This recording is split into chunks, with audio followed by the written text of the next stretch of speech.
Hello everyone and welcome to Final Show. I'm John, the executive producer here, and I've just got a few pre-show notes for you. First of all, I want to let everybody know that our addresses have changed. Our Twitch channel has changed from Senstaku to twitch.tv/FinalShowFilms, and our YouTube channel has also changed to youtube.com/FinalShowFilms. Next, we want to thank our $20 tier supporters on Patreon, which is patreon.com/FFilms, by the way, if you want to go throw a couple bucks our way. That's going to be Cat, Waterflame, Antitonic, Samantha Bates, and Maureen Montee. Thank you guys for that. Also, our website is in the process of getting updated, so go take a look at finalshowfilms.com. We've got Mara and Jeremy are working on updating all of our stuff there, making it look nice and like a modern website, and frankly, they know what they're doing far better than I or Austin ever did. So if you want to check out the things that are changing over there, you go do that. Follow us on Twitter at Final Show Films for updates for all future things, including things that are going on with our website and going on with the Patreon page, and things that are going on live as we stream them, as well as our podcasts and everything else. So thank you very much for watching. Y'all have a good day. And now they're hearing you guys as we go to the thing and say, hello, welcome to Final Show Films productions of Ravnica, Rubblebelt Scrappers. I'm John, I'm the GM for this game, and the camera is a little bit lower than it normally is because it's on my lovely new GM screen that you guys can't see at home, provided to us by Covenant Merchant. I finally got it. It came in the mail for Christmas. It was my Christmas present to myself from last year. There with the camera. That's cool. It's easily shifted. We knocked it off like 57 different times. Here. Tell me when it's ready. Let's readjust the cameras. Tell me when we're good. That's good. Right there. Right there. Emma, you are on camera, by the way. Dang it! I was gonna do this like whole big reveal, and now I'm on camera. Like, yeah, dang it! I was just gonna put out a disclaimer. Like I was hidden under here. I was just gonna say, okay, I'm gonna be hidden here. Nobody fart on me. Anyways, You did very well in your stealth. I failed my stealth so bad. I rolled a natural 1 and I kicked the camera. Exactly. it also doesn't help that camera is pointed down, so it's really hard to hide low on that end. Unless you're literally under the table, which I do not recommend. I've tried it. It's not as comfortable as you would think. So she rolled an advantage and still got 2 ones. Anyways. No, it was a disadvantage.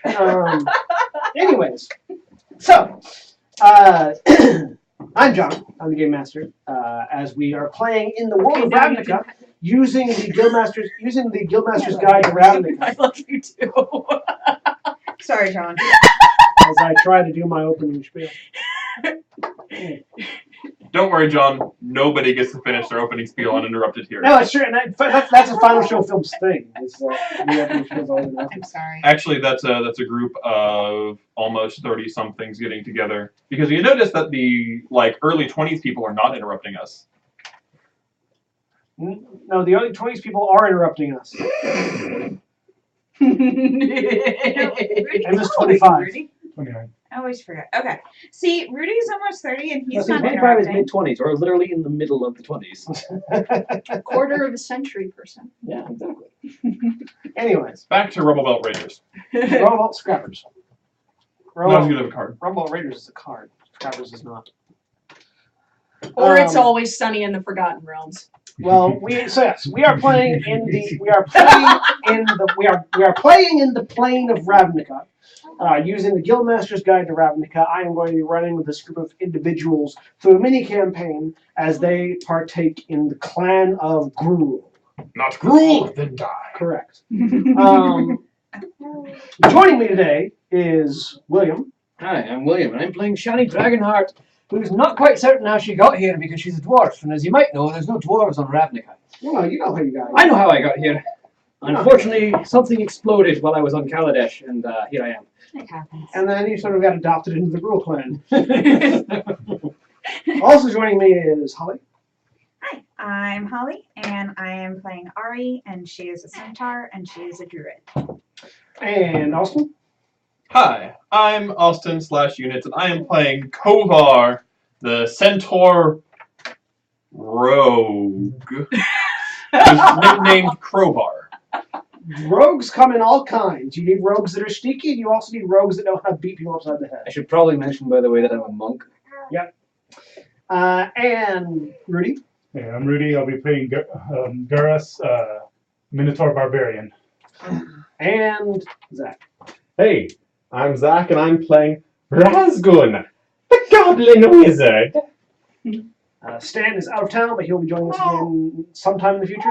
And we also, this week, have special guest, Electric Galaxy. I have BB-8. Yay. Emma will be joining us as a visitor. Not to play, but just to hang around. Eventually, she might sit in the chair. We don't know. We'll find out. I like the floor. The floor is where the cool kids are at. It likes you. Yay. That's what I said the last time I was drunk, but nobody believed me. Anyways. So we pick up in the Rubblebelt. On the plain of Ravnica. The plain of Ravnica is a cityscape that encompasses the globe. And is filled to the brim with individuals pertaining to one of the 10 guilds? The 10 guilds, and 10 then there are guilds. the guild list. 10 guilds in the guild list. But we're not concerned about most of those guilds. Because almost all of those guilds live in the city itself, partaking in the various technological and civilization wonders that exist in the realm of Ravnica. Instead, we are concerned more with the people that live outside the city, where Not a very big stretch of land. Yeah, but we're working on making it bigger. in the wilds of Ravnica, known as the Rubblebelt, the places that have been abandoned and destroyed and left to ruin. That would be the clan, the various Gruul clans. Once a proud and mighty guild, since sundered into several different types of clans. Our players today are a group of scrappers belonging to the Burning Tree. The de facto leader of the Gruul clans, though the Gruul clans aren't unified enough to actually officiate a leader. But everybody respects Borborygmos because he's the biggest. Because he is the biggest and the strongest and has 2 heads. No, that's Rurikthar. Oh no, Rurikthar has 2 heads. That's right. He's also really big. But he's the leader of it. He's the leader of a smaller clan. He's the leader of a different clan. Well, smaller only in numbers. They are the biggest individuals in the guild. No, you're thinking of the Bulwark. Yeah, He's not the Rurikthar leader of is not the leader of the Bulwark? Who's he the leader of? I don't remember the name of that guild. I thought he was the Look it leader of the Bulwarks. Anyways, regardless of the various minutiae, a gathering of the clans has been called, and the various disparate war bands of the Burning Tree are returning home to the Burning Trees camp, the only really stationary location amongst the Gruul, which is another reason why the Burning Tree are considered the leaders, at least by the other guilds, because they're the only ones that they can regularly contact with any success. I mean, you can certainly contact some of the other guilds. It just won't be quite as civil. Like I said, with any success. Success is relative. So the group of you, and along with the group of you are a scrapper band belonging to the war band of Kartok, a massive Minotaur barbarian who gained his fame and gained his status as a warband leader by single-handedly destroying a Rubble Hulk. Rubble Hulk, for those of you who aren't familiar with the various terms of magic, is what happens when a building falls down and decides, you know what, I'm going to get back up on its own.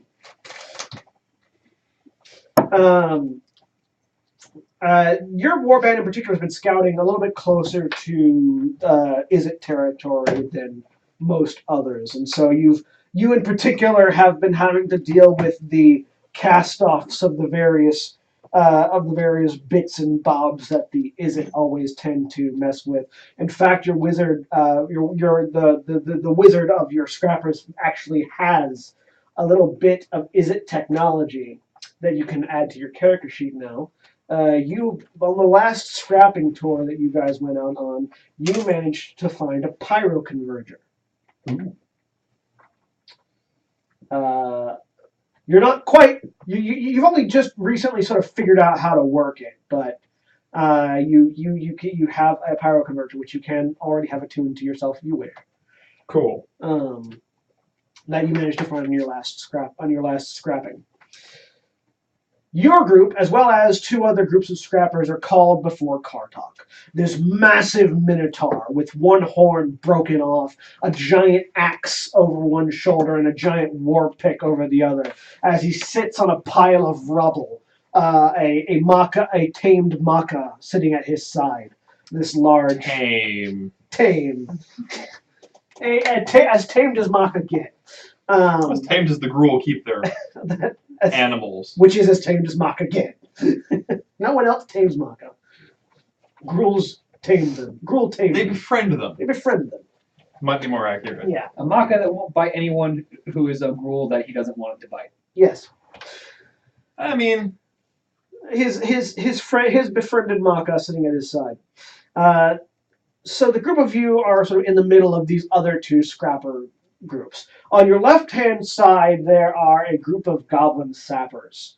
It's basically about 15 goblins, each of whom have a variety of different things that go boom, and use those things that go boom to knock down things that don't move. On the other side of you, everything moves with enough application of explosives or brute force. yes, and that's what they're there to fix. On the other side of you, there are a scrapper group that are a couple of ogre siege moles, basically giant ogres that have bits of building that they use to knock down other buildings. And then there's you guys in the middle, who are a slightly more varied group. Let's go ahead and describe our slightly more varied group, starting with our monk.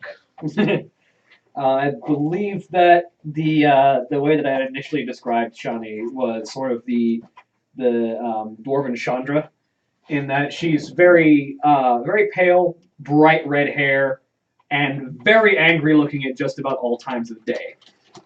She wears a series of pelts, basically, that have been arranged to keep her warm when she's in colder areas, and walks with a bone staff that is made from what one would assume is probably one of the longer bones on one of the wild beasts, and has a series of darts that are made from fangs of wild animals that sort of hang on a belt strap around her chest. And at the moment, she's just kind of sitting cross-legged with her staff in her lap, waiting for someone to either talk or start a fight. And she doesn't really care which. And the first of our 3 centaurs, one of whom isn't here today, Holly. All right, go ahead and describe yourself. Ari is trying to remember. I think she's like 7 feet. Yeah, 7 feet tall. She has long, flowing brown hair. She's got like tannish, like light tannish skin, and green eyes with. She wears a lot of like tans and like animal skin, and she's a horse. She's a centaur. She's a horse. Which is a horse person. The next of our 3 centaurs. Hi. Kovar is gigantic. He's almost 8 feet tall. He took all the sliders, set them to max. I mean, yeah. And he wears. So he has some pelts that are studded with fangs of animals that he's killed, and animals also include anybody who's not Gruul. So there may be some, crawl bits or some Dev Karin bits. He spends a lot of time beating up on Underrealm, like the Golgari groups. So, well, you've recently been in sort of Izzet territory, so there's definitely. Well, I've been keeping this over a career, so I probably acquired some Viashino bits. You currently, Viashino. I think probably the newest addition to your collection is probably the arm of an Izzet wizard that's still in part of the. No. It's still in part of the I apparatus. only deal with skull bits. Okay. With skull So bits. you've So got- I've probably got some Viashino jawbone. There's definitely a skull that looks like it was pulled, that it was wearing an apparatus of some kind, and part of the apparatus came with it when you pulled it off. Well, I mean, it was probably embedded there, the way that the Izzet are. Yeah. Especially to get to the Izzet area. But regardless, dark tan skin, and he makes sure that his chest is exposed, just giant rippling muscles on his chest because he doesn't want anyone to possibly insinuate that he's too cowardly to cover that up. While I go adjust the camera slightly so Austin's head isn't cut off as much, Rudy, tell us about you and describe. Alright, Garrus is a Minotaur, black fur and mane. Like there's no real difference. He just looks like a big black ball of fluff. He's got his horns are white. They look pretty banged up and used. Chips and little scrapes are coming off of them. He's got red eyes and no armor, just some cloth covering the lower half of his body. Right. Just short of 7 feet tall. You're about 2 feet shorter than Kartok, but that's okay. Most things are about 2 feet shorter than Kartok. Hey, I'm only about a foot shorter than Kartok. But I got this horse part going on, so. I mean, yeah, the horse and bull aspect. And Zach. And on to the one that is many, many feet shorter than Kartok. On to the one that Kartok has to be careful not to step on. So, Or two. Dwarf will let him know, though. but yeah, so Razgun is a little short, even by goblin standards. He stands only a little over 3 feet tall, but he's fairly stocky in build, with a bit yellowish skin that's covered in all sorts of burns and scars, most notable of which is an almost Joker-like scar from the left side of his mouth up to his ear. And he wears fairly plain, but also rather brightly colored, well, brightly colored if they weren't so faded, long coats that he'll occasionally switch out just to keep his whole look new. And you'll also notice that he's missing his left ring finger, and there's a pendant on his neck that has a suspiciously similar looking finger on it. Yeah, the scars on the mouth, by the way, is called a Glaswegian smile or a Glasgow smile. So you got Cool. you got a Glasgow grin. That's actually what that's called. Yeah. I forgot to You mention, get half a Glasgow grin. like many members of the Burning Tree, I do have the Burning Tree logo tattooed across my giant rippling chest. Which is the Gruul clan logo, which is Yes. the thing that you see underneath me. But many of the Burning Tree do this, and that's why I make sure not to cover my rippling chest, because you need to know why Tree. you're dying. Yeah. Does your character like pop his pecs to make it look like it's blowing in the breeze? Does he do the peck pop dance? He does not peck pop. No, that was the other centaur. That was the prior centaur. That was the other centaur that Austin's playing. Also, you have a flamethrower now. What was that specifically called again? It's a Pyro converter. pyro converger. A pyro converger is There it it's is. an isn't-made flamethrower. It carries a risk of malfunction each time you use it. As an action, you can use it to project fire in a 10-foot cone. You just spilled tea It just on may myself. also blow up. Do you want me to get you a? That's the best kind of equipment. The volatile kind. So, you are all gathered before Kartok, who is sort of, again, he was sitting on a throne of rubble, leaning back in sort of looking over the group of you. As you're all aware, we've been called back home to the Burning Tree. Bolverigmos is calling the clans together to deal with some activity that have been going on with the other guilds. So, it's time for us to pack up and leave. As such, the 3 groups of you are going to be scouting out ahead, clearing a path, making sure there aren't going to be any problems moving the warband, or finding problems for the warband to solve. You each take a different path. Find the best one, return back, and we'll continue on. And he reaches down and grabs a trio of scrolls, tosses one to each group. Who catches the one tossed to your group? Probably me. I'm the tallest, the longest arms. Whoever wants to. I also have the deflect missiles ability, though, so I innately catch things that are thrown at me. How high did he throw it? He just tossed it. So if you guys want to, you guys can make a dexterity check if you want to see who if you really want to compete for grabbing it. Sure. I'm just gonna throw my die on the floor. That's how I roll things. I could that use out of Mage my- Hand for this, but I want to see this competition. That's a natural 20. He beats me at that point then. Yeah, so you go for it, and you sort of hop up to grab it, and as you hop up to grab it, this massive centaur hand just catches it and pulls it back. You guys have you open it up and you can see that. We're a shockingly literate group of Gruul. I mean, it's a map. It's not a like text. It's a visual. So Um, just look at the pretty pictures. it Well, is I a, have it, 20 intelligence. it is a so picture. Yes. I am very literate. You sort of look at it and you see that you have been I'm given. Paladin, I'm literate. Basically, you guys have to go eastward I'm along very the Rubblebelt mental, to get not back bad. to the. You have to go eastward along the Rubblebelt to get back to the primary Burning Tree camp. You guys have been given the due east route. Basically, there are 3 routes. There's due east, northeast, and southeast. Are the 3 directions to go to get back. It seems like the goblins are going northeast, which is going to take them further into Izzet territory. You guys are going due east, which means you'll be passing over ostensibly empty territory, though that tends to be the places where you find Simic experiment groups. Is it experiment groups? Is it what? Is it? Is it what? Is it? That's what I'm asking. Is Is it? it what? Is it? Is it what? No, it's not what, it's is it. What is it? Is it? I Exactly. don't know what is it is. What is it? Exactly. I don't know what is it.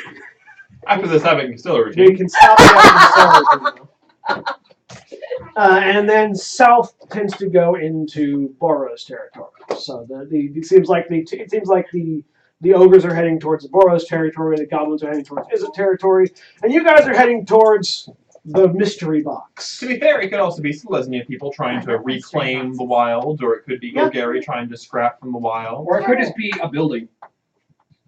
Yeah, it could just be a building. You guys have the mystery box. That's probably the worst one, actually, because if it's the building, then it's a rebel hulk, and that's a problem. That's excellent. That's fantastic. There are 2 kinds of people.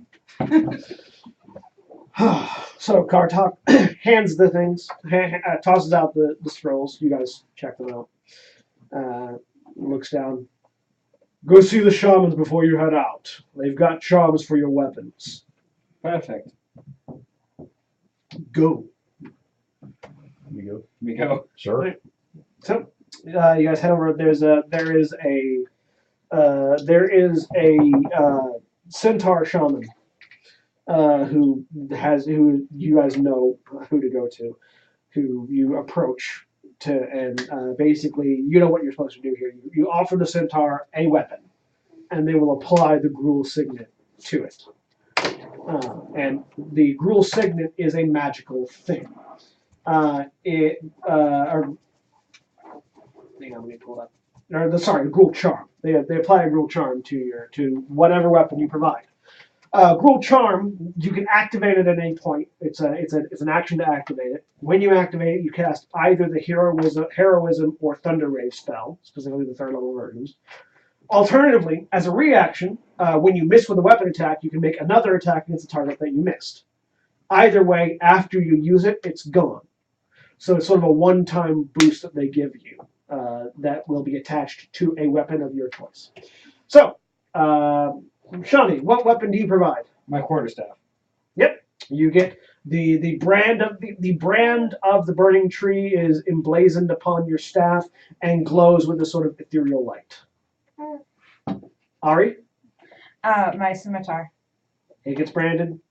I've got a foot-long Rubblebelt Maka tooth that I use as a dagger. Gets branded. My great axe. Gets branded. What do you hand off? Because you've got an option now. True, I can do the dagger or the power converger. Yeah. Though to be fair, for what it's worth, the power converger is a dexterity save on an attack roll. So you So, wouldn't be able to use the reaction. You wouldn't be able to use the reaction ability on that. I'll do the dagger. Okay. You get it applied to your dagger. So you all have your charms applied. You have a pyro converger. The shaman also points over. We have a collection of some scrap that has been brought back by the other groups. If you'd like to take a look, they couldn't have any use of it, but perhaps it'll be useful in your own scrapping. And she'll point to basically a box that has a bunch of items in it that you guys can go through if you I desire. will look in the box. You will look in the box. What's in the box? What's in the box? All right. One item in the box is an axe. It is a large, it's sort of a large silver axe that looks in really good condition. Probably wasn't made necessarily by the Gruul, but it seems magical in nature. I flip it over towards the barbarian. It is a great axe. Another one. I'm going to close my eyes and stick my hand in the box. Okay, you close your eyes and stick your hand in the box. Roll me a d100. Um,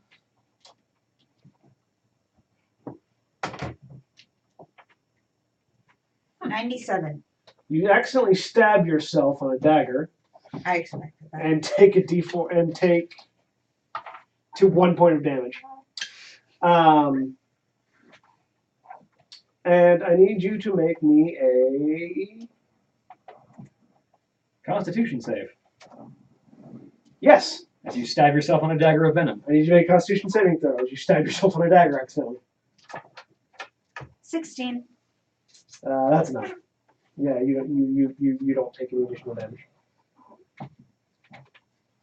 So there is a dagger and an axe in the box currently. If anyone wants to examine them further, there's also a staff in the box. I will look at the staff. And a let's see, there's an axe, a staff, a dagger, and a ring.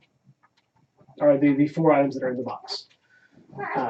Anyone that wants to can make Arcana checks while looking at them, Oh, I'm so good at this. Sure. I can do Arcana checks. or cast detect magic or identify. 10. I rolled an 11. Staff. $16 for staff. Knowledge Arcana. Okay. So this is a staff of swarming insects. Looks like something that they probably got off of a Golgari wizard at some point. Basically the staff of swarming insects you can use to cast giant insect, which summons a giant insect, or insect plague. You can also use it to cause a swarm of flying insects to spread out in a 30-foot radius around you, making the area heavily obscured. It is a magical item. It can be used by druids, by bards, clerics, druids, sorcerers, warlocks, or wizards. So that's for you. Yeah. I mean, it could also be for a druid. Oh, There true. are 2 people in the party that can use it. Hello. Do you want to look at the other items too? Sure. Make an Arcana checks. That's a 28. The dagger is a dagger of venom, which was probably pulled off of a Demir agent at some point. Could also be Golgari. Could also be Golgari, but it doesn't have a symbol on it. So, If it's unmarked, it's Demir. it's a +1 dagger, and you can also use an action to cause thick black poison to coat the blade. The poison remains for 1 minute or until an attack using this weapon hits a creature. If a creature must succeed a DC 15 Constitution saving throw, or take 2d10 poison damage and become poisoned for a minute. It can't be used that way again until next dawn. It looks like the poison had been activated. It just hadn't been stabbed on anybody, which is why she has. Someone a minute ago tried to touch this dagger and put the poison on it.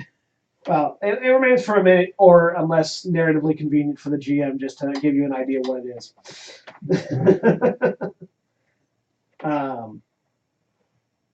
Anybody use that? Anyone who wants a dagger? If you It want doesn't. It doesn't require attunement. So literally. I can use it if you want.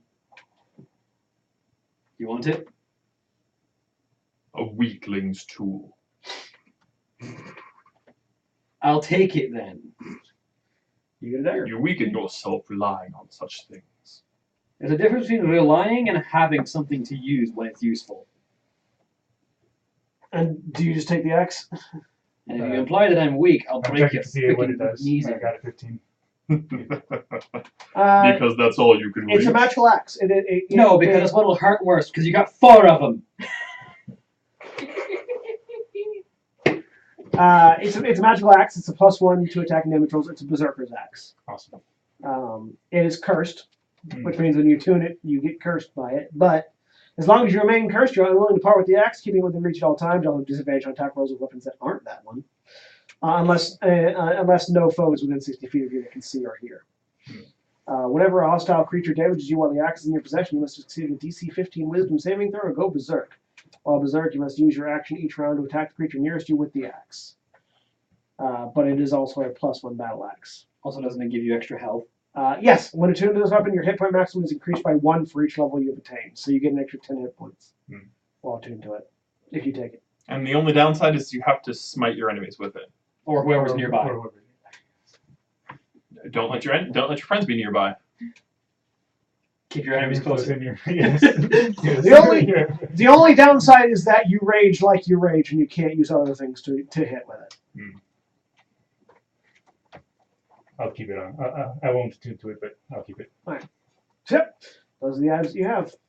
The 3 Oh, items. sorry. There's also a ring. There's also a ring. Identifying with a 24. It is a ring of the ram. It has 3 charges. While wearing the ring, you can use an action to expend one of the 3 charges to attack one creature you see within 60 feet of you. The ring produces a spectral ram's head and makes its attack roll with a +7 bonus. On a hit, for each charge you spend, the target takes 2d10 force damage and is pushed 5 feet away from you. How very Boros. That's actually a Gruul item. Could also be Boros. Could be Boros, but in the book it's listed as a Gruul item. It's red. It could be Boros, is it, or Gruul. Not is it. That's not the is it way. What, to blast something out of your way? Yes, that's not the is it way. That is the is it way. Has to be more convoluted. Like the fire converter. Sometimes you just need to channel the storm. That's not channeling the storm, that's just pushing things. Anyways. Why push a wall when you can annihilate it? So yeah, you got and anyone who takes those can add them to their character sheets in D&D Beyond. So the rogue doesn't seem to want any of them. No. I'll take the Ring of the Ram, why not? Sure. Right? You want to give the staff to the druid, or do you want to hold on to it? That'll be 3 out of your 2 and 2. Then you'll be maxed out. I believe the staff was going to the druid. It can. I believe that was the plan. Okay, alright. So we can add that to her character sheet when she gets back. So yes, you all have scavenged the box of scraps. You have acquired some magical items that were laying around elsewhere. And you are ready to set out. The warband camp that you have right now is that you're in right now is currently in the middle of packing up. And so there's not really much of anything left here other than to just head out, unless there's anything you particularly need or want to do in the warband and the war camp before you leave. Not at the moment. All right. Dance off. I mean, that's a possibility. My dancing skills are not amazing, unfortunately. All right. I mean, you do have the raw dex to pull it off, don't you? My dex is okay. He's not a dex rogue. Dancing is also a performance skill, which is usually He's a strength cool. rogue. That's why he's called Corvar the Crowbar. I make friends. I make very, very close friends. All right. So you head out. Your track is taking you due east. As you leave out, you find you leave from the ruined sort of section of the Rubblebelt that the warband has been staying in. Your route takes you down into a crevasse that was at one point probably an aqueduct or a rerouted river that because the section of Ravnica that you were just sitting in was a water treatment plant that had been left abandoned and that you guys had moved in and knocked down. So you're sort of where the other 2 routes took people sort of on highways leading south and north. Yours basically takes you right down into this ravine, which tactically or whatever, that obviously there are going to be spots above you on either the left or right where things can look down at you, for whatever that's worth at the moment. Who is taking the lead on your patrol forward? I'm generally the fastest, and What's your I've speed? got the highest 60. Okay, good. And I've got the highest survival, What's your survival? +9. Okay. So He's a wise rogue. I'm a scout. Yeah. I can get proficiency. I get expertise in survival for free as part of being a scout. Good. Yep. All right, So- scout. You want to scout ahead then? Yes. Go and give me a survival check. You're not actually that much better at survival than I am. 28. 28. So you sort of range ahead of the rest of the party, keeping an eye out on the walls, obviously. You do notice that there does seem to be evidence that there... so this ravine was at one point full of water. Since the water had been drained, there are crevices, and looks like there are sort of like a cavern system in the walls of the ravine that would have previously been underwater. And it does look like there is some sort of activity that has gone on in those crevices. It doesn't look like there's anything going right now that you can see, but they are potentially lookout points that are high above. How big are we talking for these crevices? So the ravine itself is probably about 200 feet deep. These crevices are about midway points, so they're about 100 feet up from where you're at. And at this distance, it looks like probably a 60-foot hole, like side to side, like ovoid. Okay, So so we're tear in the talking wall? big tunnel type holes. Yeah, yeah, it's like a tear in the wall that just sort of fell out that leads further back. You can't tell how deep it is, Okay, but there's like just a section of wall that is gone. so very potentially like a full-on cave, Yeah, not just like little pop marks where. correct. There are little pock marks, but they're not big enough for anything to be in. This is the only there's two of these, one on either side. These are the only things that look potentially big enough for something to be in. There doesn't seem to be any clear way to climb straight up to them, though. Well, as a centaur, climbing is not one of my high points. There may be like, if it's a tunnel system, there may be other ways to get in. But that's the thing that you see as you scout ahead of the rest of it. Holly, if you're taking that staff, you can go ahead and add it to your character sheet. Okay, what staff is that? It's the staff of... Insects or something? Staff of swarming insects. Yeah, staff of swarming insects. Okay. Go to your quick tab. And if anyone has difficulty adding items to their character sheet, let me know and I'll add it in. And then search for staff of swarming insects. In the search bar. Oh, Alright. there's a search bar. Yes. Pardon me. So looking around the base here, does it look like there's any way into the tunnels from? Not from right here, at least not visible. There might be something hidden behind the wall. Give me an investigation check. Investigation. Well, I'm Do you want to, and do you, now that you've seen this, do you want to go back and get the rest? Or do you want to I'm going to do a quick investigation first. Okay. That's 14. Nothing that you can tell. I will head back. If there's an entrance on the ground level, it's either further ahead or it's hidden. I will go back to the group. So, is this just a section of the ravine, or is this? So I forget. So we're entering a valley area. Yeah. And this is the whole length of the ravine. When you spotted the sort of the 60-foot tear, you were at the actual. So there's a 200-foot decline down into the bottom of the ravine. You spotted that at the bottom of that decline. Okay. So the rest of them are about halfway back up the decline. All right, return back. There you go. The ravine ahead has a large cave torn out of it, and there would be some sort of indication that there were people moving through it. It would be a strategic ambush point.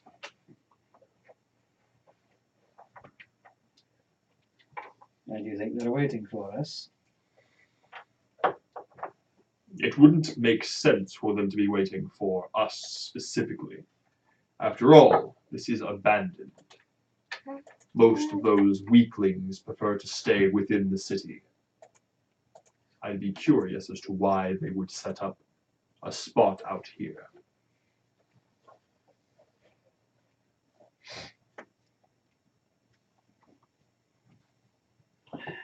Well, let's find out, shall we? Now, question. Mhm. Can we go around the top end of the ravine to see it, or are we too far in? You could go back and go around, but you wouldn't be able to see it from the top. Okay. From the way it is? Yeah, just unless you're on the opposite side. And, And it wouldn't be at a better angle because it's... no, it wouldn't. It'd be because it's roughly halfway in the middle. You're seeing it at the same angle, just mirrored. Yeah. All right.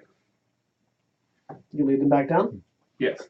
So yeah, Kovar leads you back down, and you all see this again. This tear, this 60-foot long tear in the wall, at about 100 feet up.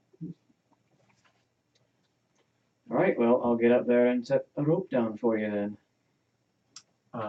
Alternatively, you can look around and see if there's a ground entrance. Anyone that wants to can make an investigation. Investigation? Yeah. The walls are very smooth, like except for the pockmarks from bits that fall away. This was a constructed ravine. That's Yeah. fine. This was a constructed duct. So I am a walls are- monk. I can run up walls. Can you run 100 feet up the wall? Yeah. What's your speed? 40. I can run, action dash, bonus action dash. Yeah, you can. Yeah, you can run straight up the wall. I got an 8. Natural 1, but it's a 10. 22 investigation. Okay. So while the two of you are looking around, you're looking for some sort of obvious door, like some sort of like buttons to press or something that you could bust down. You're sort of looking around the floor, at the ground, thinking about well, if there is an entrance, there should be some indication of an entrance. And you notice that there is one section of the ground by the wall directly underneath this tear in the wall that has been cleared away of rubble. The wall is still perfectly smooth and flat, but like the ground has been cleared away as if it's supposed to pop out. I will walk over to it Mhm. and step on it. Okay, you step on the ground. There doesn't seem to be anything there. It is just suspiciously clear of rubble. Find something of interest? She'll start going up it. What do you mean Well, going can up? I? Or You have The to wall- go up the- to it. It's a Oh, wall. Yeah, I'm you're up to sorry. it. You're up to it. Yeah, you're there. okay. There's a wall in front of you, Oh, perfectly smooth. But the area around it has been cleared Okay. out. Yeah, like if you imagine like the ground is covered in rubble and bits of broken rocks all along the wall. You know how like if you've ever seen, I mean, just look at consider like the side of a highway, how just crap just accumulates. It's kind of like if that's been left for thousands of years, like Fallout style, and there's rubble everywhere, except for this one, probably about 10 foot across spot is perfectly clear. So just rubble, rubble, rubble, stop, gap, rubble, rubble, rubble. suspiciously clean over here. I'll head over and look at the wall. Seems like a wall. I'm going to run some. I've got some smaller teeth. I'm going to run them along, see if I can find cracks. Give me a perception check. Perception?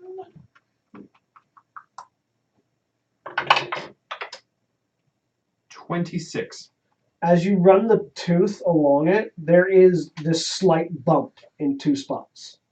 You can't see it, but you can tell there's a I'm going crack. to feel it and see if I can trace it all the way around as a door. Yeah, there seems to be a section of this Okay. wall that's open somehow. Well, first thing first, I'm going to grab some a ball of chalk rock Mhm. and scrape it along the crack so everybody can see the outline of this door. Yeah, so you outline the door. Is it a perfectly square door, or is it It's a rectangle. It's a tall rectangle. so? But it is like perfectly even carved. Yeah, it's an engineered rectangle. But it's not like they went with something that was natural to the rock. Correct. Or, okay. Yeah. I push on it as hard as I can just to see what happens. Give me a strength check. Strength or athletics? Athletics. What about athletics? Perfect. 33. You push on it as hard as you can. You have a feeling that if it opened inward, it would have opened. Okay. And I can't pull on it because there's no grips. There's no grip. Knowledge Arcana to see if this might be some kind of a magical door. Sure. While he's doing that, I'm going to pull out a large. 25. No, it doesn't seem magical. It seems technological. I'm going to pull out a large python made of a scrap of rebar and hammer it into the door and try to yank it. All right, To make it handle. give me another athletics check. Actually, Unless if I cast grease on this, would that be able to affect the inner workings of it as well? Because it says a 10-foot cube. Possibly. I'm going to try to cast grease and target it sort of inside as he does that. Okay. Give me another check. another athletics check. This one is a 28. All right, yeah, you hammer that piece of rebar into the wall. And Now you got a then good grip. Crowbar And you cast grease. What does casting grease look like for you? Let's see. Basically, I take, what's the range on this? So I'll probably basically taking a little bit of animal grease of some variety and doing a sort of ritual with it and chanting a little bit, and then suddenly it just sort of moves into the door. So you pull out this animal fat, put it in your hand, sort of whisper some words into it, and then just it right at the door. Pretty much. Yeah. So this, as you hammer that spike in, you sort of step back, and this massive grease just splatters onto the door and actually sinks into the cracks, sucking away the chalk with it, but like actually seeping into the cracks around the door. I grab a rope, crudely made rope, tie it to the end of the python, wrap it around my waist, and walk away. And what would have required you a strength check requires nothing at all because you've greased the gears of this ancient mechanical doorway. And it just, there's this grinding of metal on metal that you hear as the grease does its magic and the door just opens up. This tall rectangular panel of the wall just pops out and pulls free, connected by these mechanical arms and gears. It looks like it opens up into a doorway that leads into the wall. This look like, is it work? Give me a nature check. There's no streetwise check, unfortunately. That's 26. I'm rolling ridiculously. No, high. it does not look like it's not over-engineered enough to be, is it? So this looks like something practical. Yeah, this is like I can make sense of it. Yeah. Even if I couldn't replicate it, if I like, this Yeah. looks like it makes sense. this is too over-engineered to be, is it? It looks like it might be Cynic work, like the Cynic take on a technological door. Very straightforward to the point. Yeah. Not is it? So it would seem. But a little bit too far south, but is it? How big is this entryway, by the way? It's about 10 feet tall. 10 feet tall, 10 feet wide. Nice.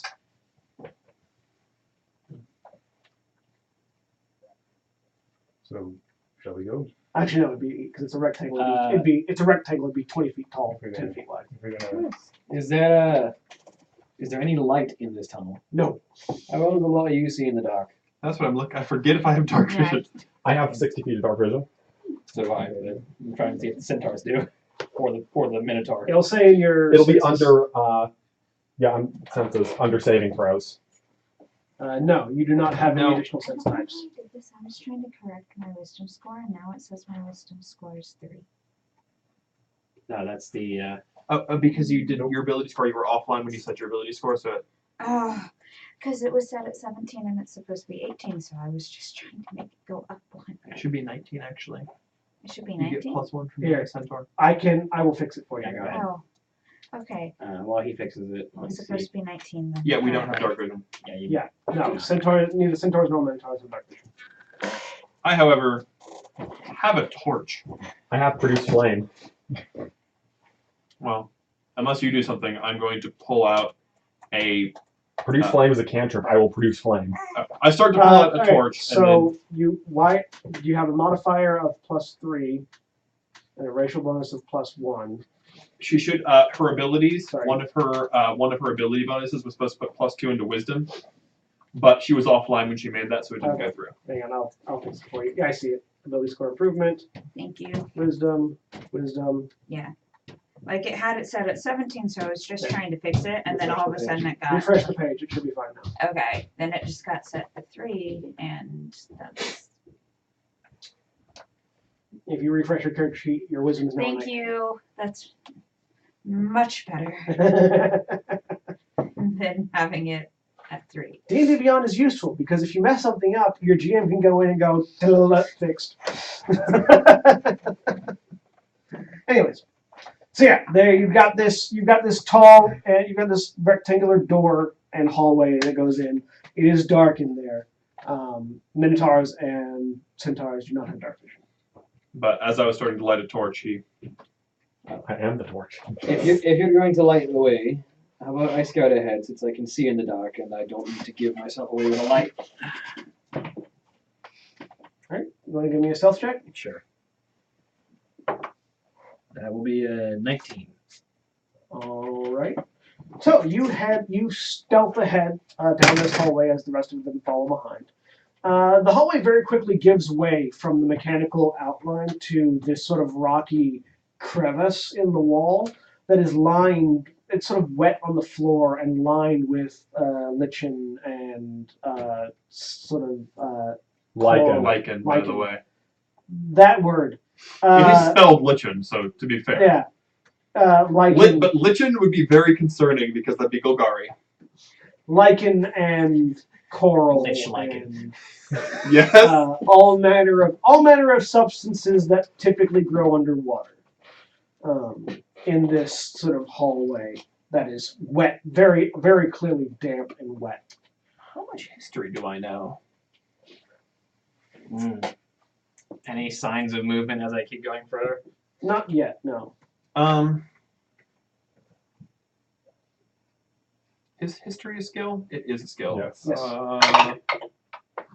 Oh, but that's a natural 20. How much do I know about the ancient merfolk of Ravnica?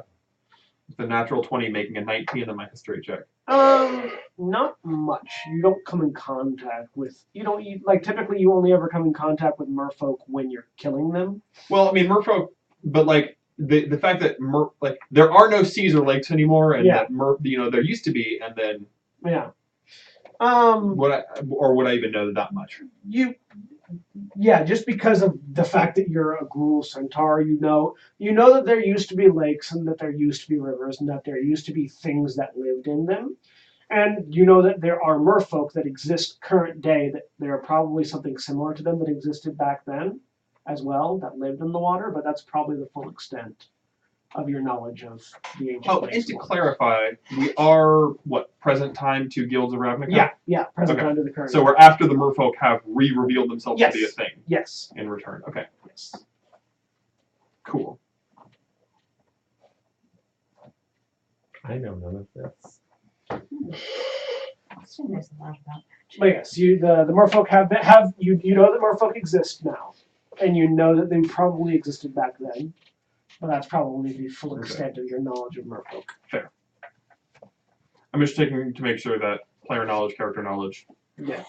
Gruul, as a whole, you guys don't tip. The only one of you that probably reads a lot is that one. So. But we would certainly know that civilization destroyed the lakes and waterways. Yes, that's something you definitely know. That's sort of the mantra of the clan. That's why we're angry. To be fair, it's one of many reasons we're angry. It's one of many reasons why you're angry. Anyways, so you sneak in a little bit further, and eventually this hallway opens up. And when it opens up, you see that there's actually a bit of bioluminescent glowing in the room that provides a little bit of light. and you see large glass tubes embedded in the walls of this cavern that you've come into and filled with a bioluminescent liquid. And there seem to be figures inside them. There doesn't seem to be anybody around. There are just figures in these tubes. This looks like a Simic biolab, what you're saying. Yes. An abandoned Simic biolab. How abandoned? Is it very dusty in here? I mean, it's wet in here. Yeah.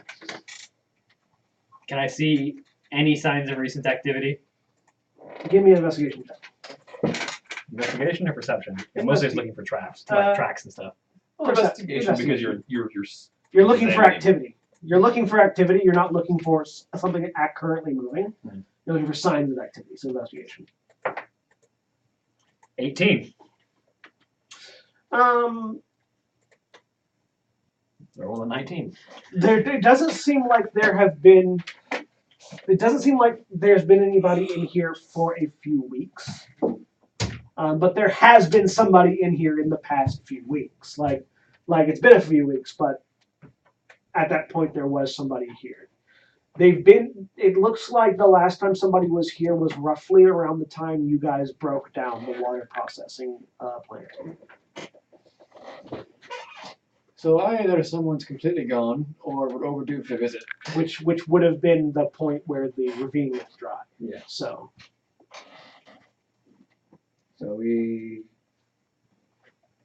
either no one's going to be here or we're overdue for someone coming back to try and reclaim this. So I'll head back to the group. There's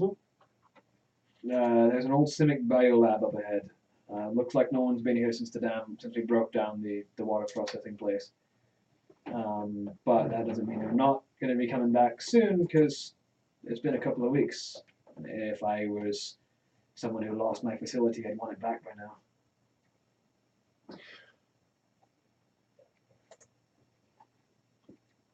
What kind of a biolab?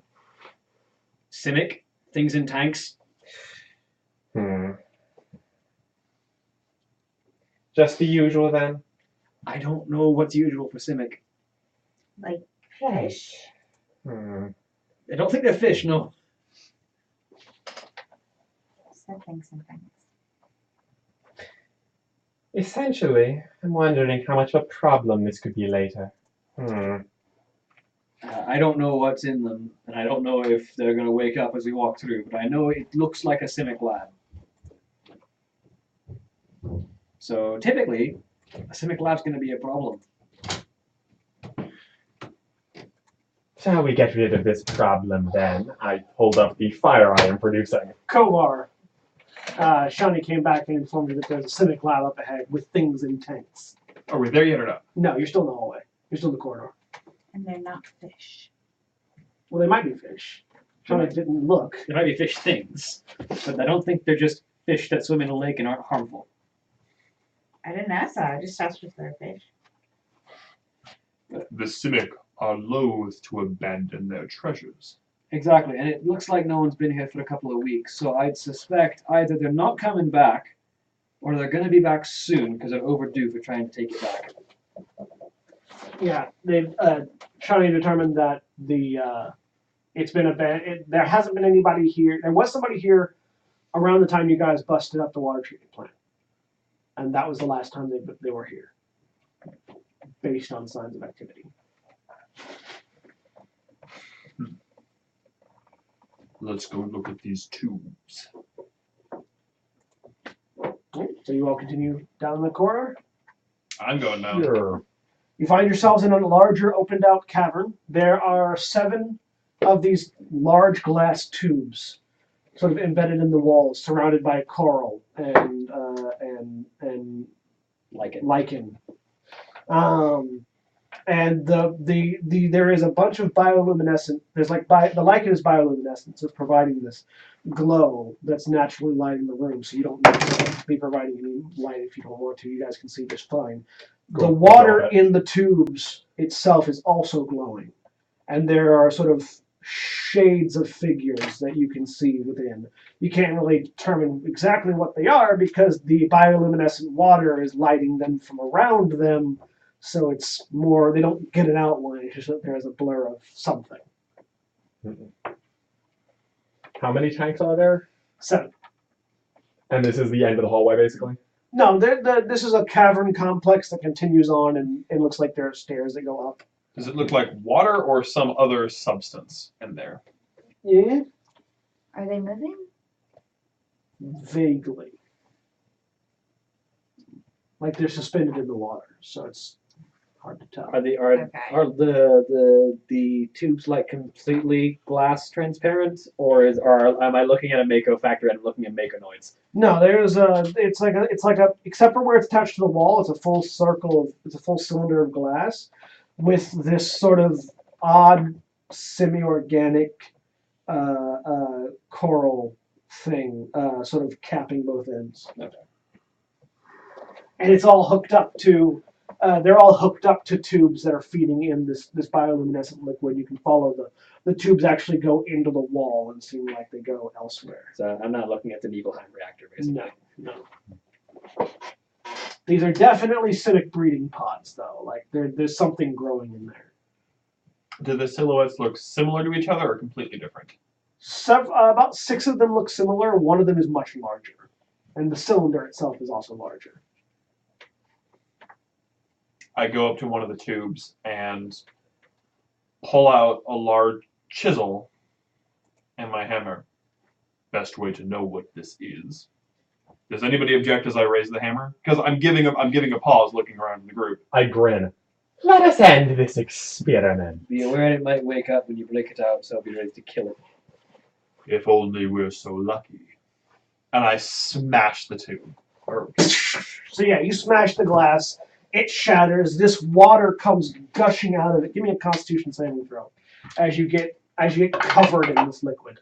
That is far too sticky to be water. Now that you've actually touched it.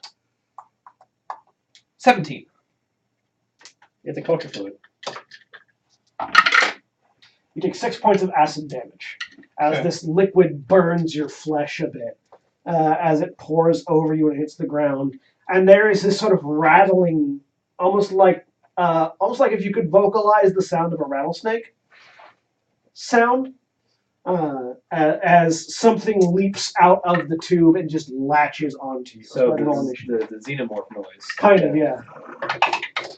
That's cool. If it hadn't latched onto me, I would have latched onto it back. 17.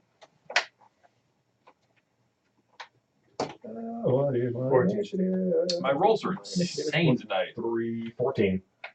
All right. Hang on. Let me use this. You have a turn tracker. I do have a turn tracker. Yep. 21. Yeah, that doesn't work as well. I need to work on how I want to use these. Figure out markers show it best. Yeah, I need to play around with those a bit more. Also, the magnets are very weak. I can tell. Yeah. For now, we got your basic old-fashioned whiteboard. Yeah, 1 second. All right. Kovar. 21. Razgun. 14. Shani. 17. What's your dex? 14. What's your intelligence? 9. Okay, they're going before you. Ari. 18. And Minotaur. 14. What's the name of the Minotaur? Garrus. Garrus, that's right. Is this your favorite spot on the Citadel? 14? 14. What's your dex? 12. What's your dex? 14? Alright, so you're going ahead. 16, actually. Alright, so you're going ahead. You have the highest dex in the party. Nice. Well, I am a goblin. I do get +2 dex. Yep.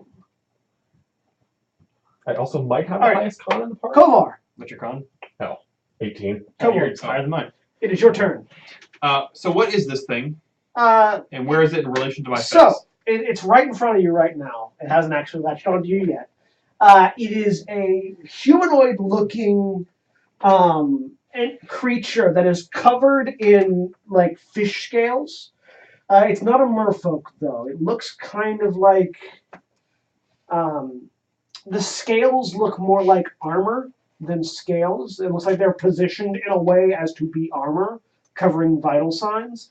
Its left arm is particularly large, and its right arm, instead of a hand, has just like these long razor claws. Nice. It's kind of like a human elf entity at one point, but no longer. All right. Well, let's do what we do best. It's grappling time. All right. So go ahead and make the athletics check.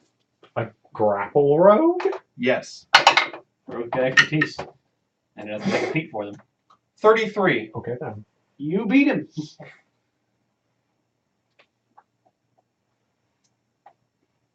All right.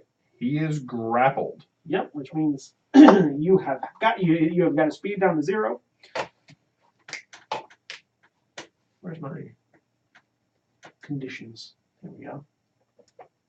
I have a list of conditions over here, so I can easily find them. Yeah, grappled speed becomes 0. It's the only real effective grapple at the moment. Are you going? You can use an action to restrain him, but that's after you've done that. Anything else you're doing on your turn? I don't think any of my bonus actions are particularly relevant here.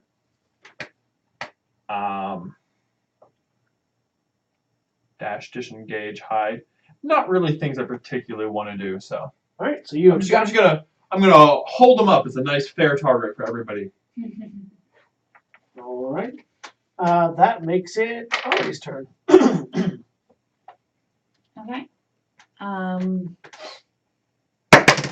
Sorry, I'm going through all my spells right now. You want to thorn with him?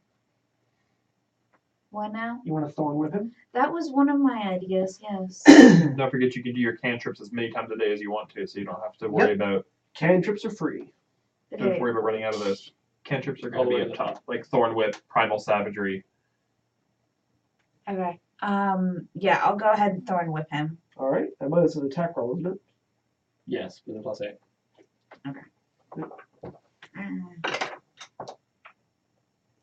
27. That hits. Yeah, roll damage for me.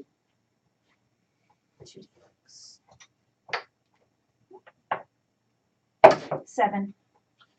All right. Yeah, you slice into this creature that Kovar is holding, and Kovar is, however, holding him, so he can't really get away from. Would you like to drop the grapple to dodge, or are you just going to take the acid blood as it spills on you? Not you, him. Oh, him. I'll take it. So Because I don't want to drop it. yeah, so you're just holding on to him as blood splashes onto your face. Go ahead and give me a Constitution saving throw. Huzzah for high cons. Another 17. Yep, you take 7 points of acid damage. Okay. All right, and that makes it. Anything else in your turn, Ari? No, that's it for now. Okay. That'll make it the experiment's turn.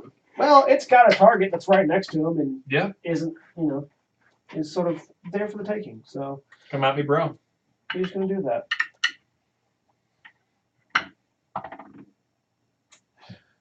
Does a 16 hit you?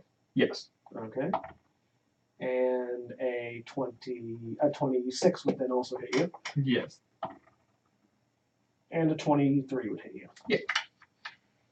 So that clawed hand lashes out twice, and then the bulky left arm just smashes into your face for the third hit.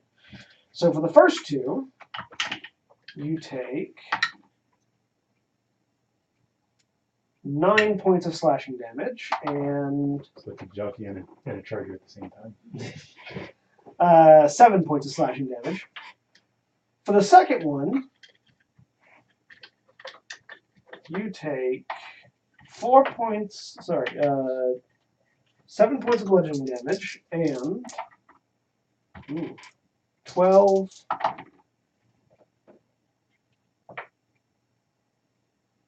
17 points of 17 additional points of bludgeoning damage, and I need you to make a strength saving throw.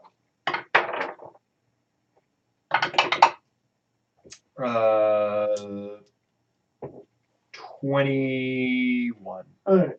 So as that punch from its offhand levels into your face, and you just feel this force, you get the feeling that if you hadn't been able to stand firm with all 4 of your legs, you would have been knocked prone. As you manage to resist that effect of his offhand punch. But he is just wailing on you right now. Okay. Alright, and that makes it Shawnee. Well, now it's my turn to wail on him. So I will first. I'm going to smash him in the face twice with my staff. Okay. So first attack, plus 8, 20 to hit, That hits. and plus 8. That is okay. 15 to hit. That misses, but you are flanking with. Oh yeah, with advantage, right? So.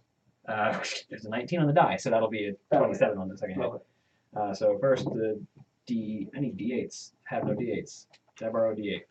Yeah, I'm sure there are D8s in that bag. There's almost no dice in this bag left. No, I also have the a- other bag. Oh, sorry, the other bag. Right. That's all I need. Here. That'll be. Strength mod 4? Okay. So it'll be 9 bludgeoning damage on the first hit, 10 bludgeoning damage on the second hit, and then with my bonus action, I will flurry of blows as I go in for the sweep kick, which will be a 23 to hit. Yeah, I like. So he needs to make a dexterity saving throw or fall prone as he He takes. can't currently fall prone. Yeah, he can. Yeah, then he's prone and grappled. Oh, that's right. Yeah, that's right. Yeah, I could pin him to the ground. That's right. What's the save? 16. He fails. So he's prone and grappled, which means he can't get up. I just like the image because you said you had been holding him up, so like Shawnee just like reaches up, grabs him, and yanks him down to the ground, and you just go with him. No, I like Shawnee looks at me, points down. I'm like, oh, okay. And then you start beating him with the stick. So that's it's going to be 7 points of bludgeoning damage for the third hit. And now that he's on the ground, I have advantage again. All right. And he has disadvantage on trying to attack. So that'll be 19 to hit, which will be another 9 points of bludgeoning damage. Okay. All these attacks are considered magical. All right. Also, on that last one, I'm going to spend another key point. He needs to make a Constitution saving throw, or be stunned. He made it. Okay. That's why I figured he would. That's why I wasn't going to do it more than once. His con is better than his dex. I figured. All right, that makes it Razgun's turn. How dead is this thing starting to look? Give me a medicine check. Yeah, that's only an 8. Hard to tell. You're not familiar with this. You're not familiar with the physiology before you. So. All right, makes sense. It's like it still has all of its limbs intact and it's not coughing up blood yet. So. Your tit is still attached. Beyond that, you're not certain. I'm planning on fixing that part. If you don't. As am I. We'll work on it. So axes are 4. Teamwork. Go ahead. You can decapitate somebody with a dagger. It just takes more determination. Yes. Help. Friends help friends. Filled with determination to decapitate this person. Yes. Right. To be fair, Shawnee could also decapitate him with the staff. That just takes even more determination. Just takes a good leverage. Which is why I put him on the ground. I'm gonna go ahead and make use of the fancy new things with my dagger. I'm going to go ahead and stab this thing with green flame blade. So Alright. that's just a So regular you dagger pull attack. out, you with pull out the magical dagger. Yeah, power. you pull out the dagger, and this roar of green fire just erupts basically from the pommel, extending the blade a little bit further. Cool. It's the sort of omens. And I'm gonna stab this thing. It's the way more metal version of the sword of omen. Oh, 17? Misses, but you can use your reaction to. Also, you have advantage because this Oh, yeah, thing you have is advantage. prone and Right. ultra flanked. Well, 17 is the better roll. Yeah, that misses, but you can use the seal if you want to. But it's only a one-use thing, right? Yeah, it's a one-use thing. It's like one use at all. Period. Yeah. Okay, yeah, no. That's the way I do use it. I forget. What does that do exactly? Just so I can write down. The reaction. It's actually a magical item. I believe you can. I don't know if you can add it in, but into your character list. But the Ghoul Charm. You can cast Heroism or Thunderwave as third level spells. Yeah, Ghoul Charm. You can cast Heroism or Thunderwave as third level spells. Alternatively, when you miss, you can use your reaction to make another attack against the target you missed.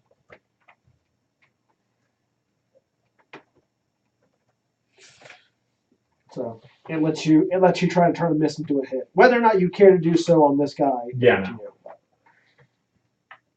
Anything else on your turn? Any bonus action or anything? Do not believe so. Okay. Nope. All right. That'll make it Garrus's turn. How far away am I from it? About? You can get up to it. I was gonna goring rush it. Oh. So it needs to be You're about 30 feet away. Okay, that's enough then. All right, I'm gonna goring rush it to impale it with my horn. All right.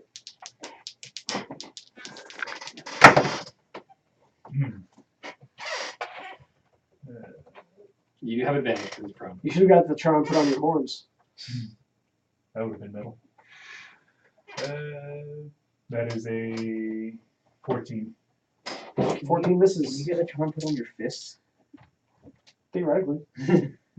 We put on anything. It's typically put on weapons. You can put on anything. Oh, that was that counted as a bonus action. Okay. Yeah, so I'm gonna just since I'm up there now, I'm gonna attack with my great axe. Not using the Berserker Axe? Nope. I mean, don't I need to attune to it for it to have? Yeah, its you'd have attacks? to attune to it. It takes short rest to attune to it. But Would it be a regular axe if I'm not attuned to it if I decide to use it right now? yes. Okay. You don't get the +1 benefit. Or the berserker. Or the Berserker thing, yeah. That's fine. That's better. 21 to hit. 21 hits. That's a D12. Congratulations, you're the only person at the table to use a D12 right now. D12 is the barbarian die. It is. 12. So Hey! 14. 14 damage. Never did not have it. Your strength only +2? Huh? Yeah. Mm-hmm. My con is my highest. I'll take your the tankier type. He's a meat barian. Yep, Constitution is my highest thing. Minotaurs get Constitution bonuses, so. Yeah. And strength bonuses. Alright, yeah, you bury the axe into him. He's still up. He's still alive, though. Up is not the right word. Up's not the right word. Alive is. So we're gonna... You should have a second attack. Level 10. Yes, you have a second attack. Yes, that's right. So, second attack. Yep. This might hurt. Natural 20. That's Brutal crit. critical. Get that barbarian crit. So, How many dice is your brutal critical right now? I don't remember. where would that be? It'll be in your features. Features. Do barbarians get an extra die just like half orcs? Yeah. Cool. Which is why half-orc barbarians are particularly strong. So you get 3d12 instead of the 2d12. Their number of extra dice increases though as they level up. I don't know if it's Oh, one really? die or 2 die. Right. 12 instead of 2. I'll do it real quick. Garrus. Additional. Features and traits. Let's see. Brutal critical, 1 die currently. So yeah, you get 1 extra dice damage die. Okay, so just 2 then? 3d12. Or 3. So 3d12. If you were an orc and had the orc critical thing, then or the half orc and had the half orc critical thing, then it would be 4. Yeah, half orc barbarian crit like none other. That's why I can't wait to play a half orc barbarian in the Anatol thing. So William's going to be running an Anatol game 13. in 5th ed, and I'm going to be playing a half orc barbarian cook. A half orc barbarian chef named Thrash. That sounds amazing. I have a pair of cleavers and 1 large cleaver. I rolled an 11. I was hoping you would say a pair of So 13. Pair of cleavers. 13. Wow. 13 damage? Yeah. Wow. A 3 and a 1. That's the bad side of using a d12. Yeah, no. You You smash into him with the axe, dealing slightly less damage than you did with the first attack. He's still alive. That makes it Nicor. All right. I would like to apply dagger. You have advantage currently, so you do get your sneak I attack. guess yes. I'm sneak attacking. Yeah. So sneaky. Being on him and having him pressed to the ground as you jam the dagger into his throat. Very stealthy. 70 dagger. I like the term that they changed it to in the Pathfinder playtest. They call it precision attacks. Mm-hmm. That's a 23. That'll hit. Yep. Cool. Because it's like you're not always sneaking, but you are precise, and that's the point. So I don't know if just jabbing the dagger into their throat repeatedly is precise. I mean, it's precise that you're aiming for the throat. well, Yeah. the thing is, I'm holding his throat, so it can't move away from me. Yeah. Just like, Oh yeah, you've been holding it this whole time. I keep forgetting about the blood splash. Make me 1, 2. Oh, sorry, 1. I was thinking, does it work on bludgeoning damage too? Or No, not bludgeoning damage. 1, 2. Yeah, give me 2 more Constitution saves as well as for your attack. As you get blood everywhere. 32 damage. Ow! Yeah. Now he's dead. Like I said, I plan on decapitating this thing with a dagger. Get over here, die. So Go in. Go home. Go to your home. So you only need 3 Constitution saves, That's yours too. unless you want to wiggle around in his blood afterwards. Not particularly. So an 18, a 19, and a 22. All right, you keep making the save. So it's 3 acid damage, 8 acid damage, and 8 acid damage. I'm sorry, 9 acid damage. So 3, 8, and 9 acid damage. Is that halved or? Yeah, that's the half damage. This thing hurts a lot when you hit it. It hurts more when you fail the Constitution save. So, Not bad.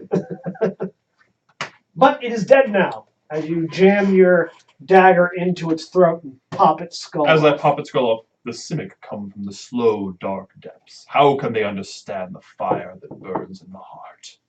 As your flesh is burning. Yes. There's a sizzling sound on Kovar as he finishes that sentence. Burning in more ways than one. You might want to get that looked at. It is an impressive scar. Yeah, you let it sit there for too long, you risk burning off your tattoo. It's been reapplied before. Do you want to heal the Literally Centaur? burning tree.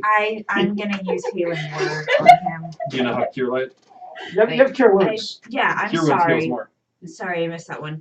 I'll do Cure Wounds. At what level? The higher level, the more dice you roll. It's more efficient though to use first level over and over again than to use higher levels Depends. because you get to add your modifier. I mean, if you want to keep using spell slots, sure. Yeah, that's the thing. It's more efficient to cast more times, but it also burns more spell slots. I'll cast it at a level 3. All right, so that'll be 3d8 plus Wisdom modifier. 4. 3d8 plus 4. You should find more d8s in that bag right there. 16, 20. Or the leather bag over here. I was taking a quick glance. 20. All right, Yeah. 20 hit I'll points use left. 20. So you reach out, touch the centaur, and the acid sort of sloughs off, and his skin heals back. You reach out and touch someone. You reach out and touched him. She's not phage. All right, so you have broken seen one. more impressive You have stuff. broken one of the glass containers and discovered what lies within. I'm going to look at this thing further. First, I'm going to grab its skull very carefully so as not to get the blood and hang it up so the blood will drain out. Also, was that a reference to my character or to something else? Hmm? Was that a reference to my character or to something else? It's not reference to your character, no. You said when you said she's No, not Phage. Phage. Oh, Phage the Untouchable. The Untouchable. Okay, I was about to say. It's a joke in D&D. Whenever if He Phage doesn't watch hits, shows, if Phage he deals doesn't damage watch to an opposing character, Magic. they immediately lose the game, and she's called the Untouchable. So it's a joke. If Phage touches you because she's untouchable, you die instantly. Okay. That's Phage the magic card. Yeah. I was because you said Phage, and my thought goes to my changeling character.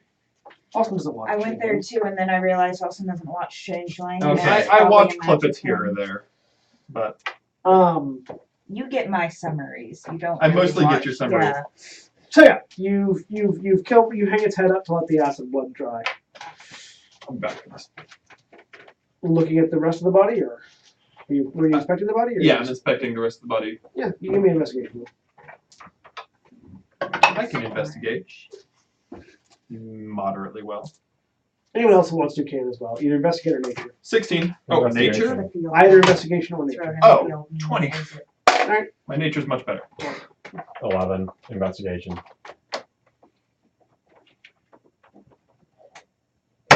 Holly, are you looking at the body? Sure.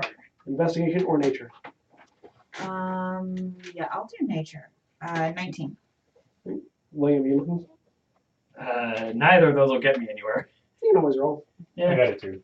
Yeah, you got it too. I got it too. It's a body. It's about- You want to kill more. Yeah, I do. I got a 0. There's more tubes, right? Mhm. There are more Yeah, tubes. there are 6 more tubes, one of which is bigger. I got a 0. Yeah, it's a I body. rolled a natural 1, and I have -1 Alright. intelligence. So with 19, nature check or what'd you? Holly, what'd you roll? Nature or investigation? Nature 19. Nature 19. All right. So with 19, it looks like a human that has been crossbred with some form of aquatic entity. It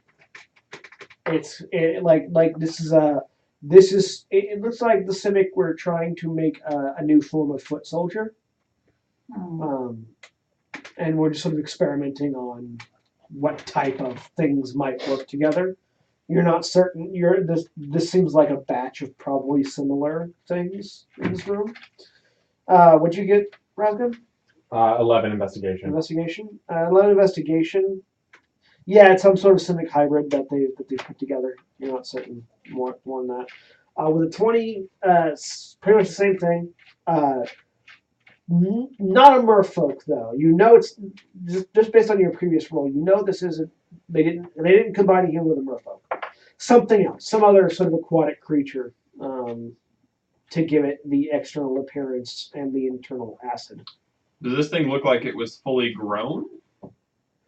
It looks like it was battle ready, but it doesn't look like the Simic were done modifying it. Does it look like it would survive long outside of the tubes? Probably, yeah. Like it's definitely survivable outside the tubes. It's just that they were probably still adding things on when the lab became endangered, so they just left it. Okay. This isn't the final prototype, but it's a working prototype. Okay. Not the final product, working prototype. So if we were to cut the lifelines off of these things, they would be. They would probably either wake up or die. Okay. Well, I mean, this one woke up. Yeah, this one woke up when you broke the glass, so you'd imagine they would probably wake up. Okay. So you're in a room with six more cylinders of glass. Barbarian want to smash some glass? Not And there not if was- anyone else doesn't. And were there speaking on that, were there life support tube type things running into these, or? Yeah, they're coming out the top and heading into the walls, and presumably going into another room somewhere. There is another exit to this chamber. No, I don't know about all of you, but I think we should take care of the rest of these. How? I'll leave it up to you. Ari takes out scimitar. You smash another one? Smash this one open. Okay. So yeah, you take out a scimitar, smash another glass. Roll me a d6. Let's see which one you smash. All right. 2. Oh, okay. We'll go with that one then. So you smash the larger one.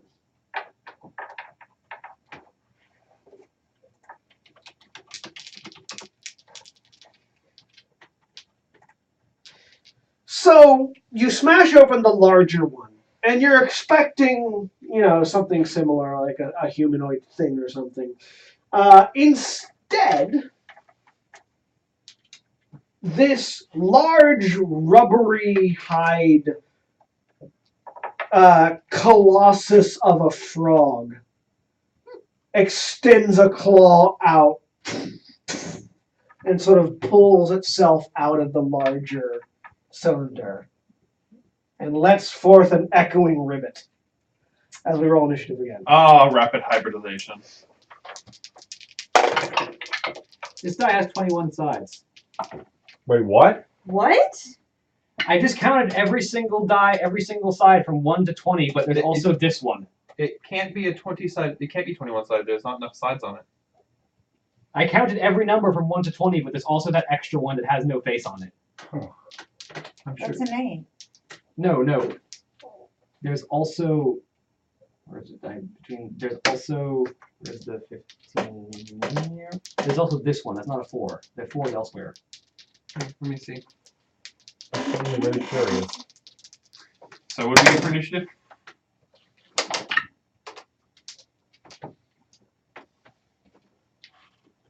No, I think that one's an 8. No, I found 8. You got no 8's right there. You're right.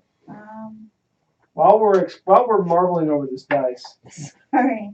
Wait, but now I can't find 4. I think it's 4.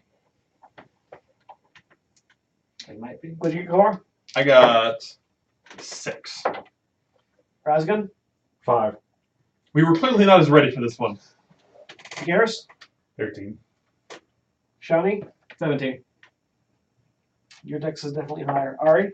17. Your dex is definitely higher. What's your 2 I dexes? have an 8 dex. Oh wait, no, never mind. It's higher. I'm just rolling really well on It's higher. initiative. William, what's your dex again? 14. Yeah. Shani, you go first. It might actually be 4. I might have just seen 4 and then skimmed off. Am I going at the end of our turns?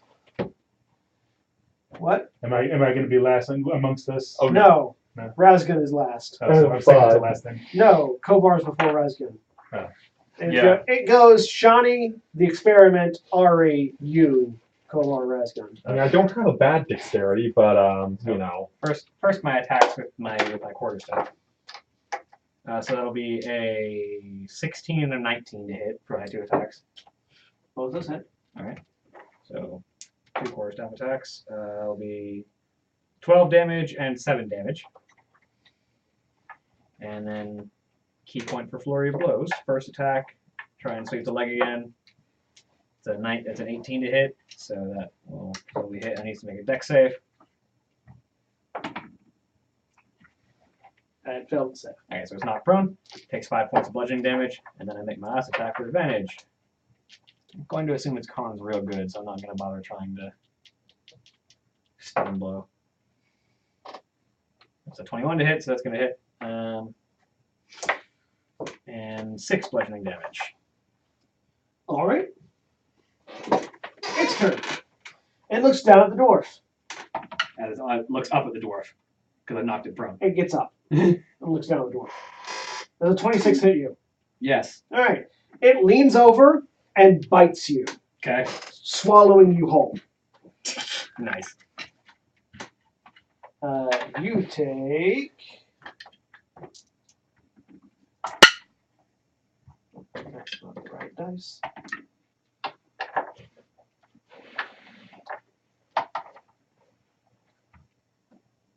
$22 points of damage. Okay. 22 points of piercing damage and are swallowed.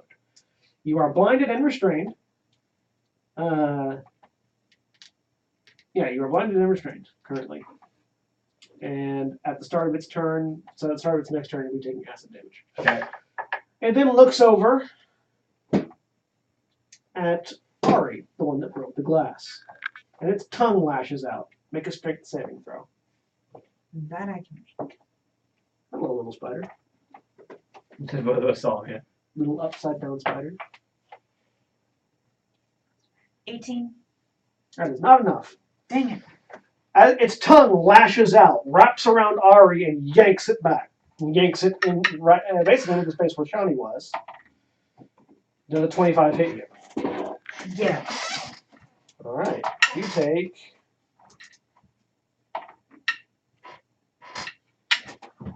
20 points of piercing damage, and are also swallowed. As this thing just How big is this thing? huge. So I can't grapple it? No. It is, Aw. yes, it is 2 sizes larger than you. What size is it? Huge. Darn. Because centaurs, as big as they are medium creatures still. Hi. A lot of dwarven swearing. Which is a You language are- that doesn't exist on Ravnica. So You are don't know what both it means. blinded and restrained currently. Alright, and that'll make it. Oh, it still has 2 more attacks. 2 growths on its shoulders extend out into tentacles. And those 2 tentacles lash out, one at the other centaur and one at the minotaur. Do the Minotaur tanky thing. Does a 13 hit you? 13? No. Does a 15 hit you? Yes. Alright. You manage to avoid the tentacle, you don't. It's a good thing I've got a lot of hit points.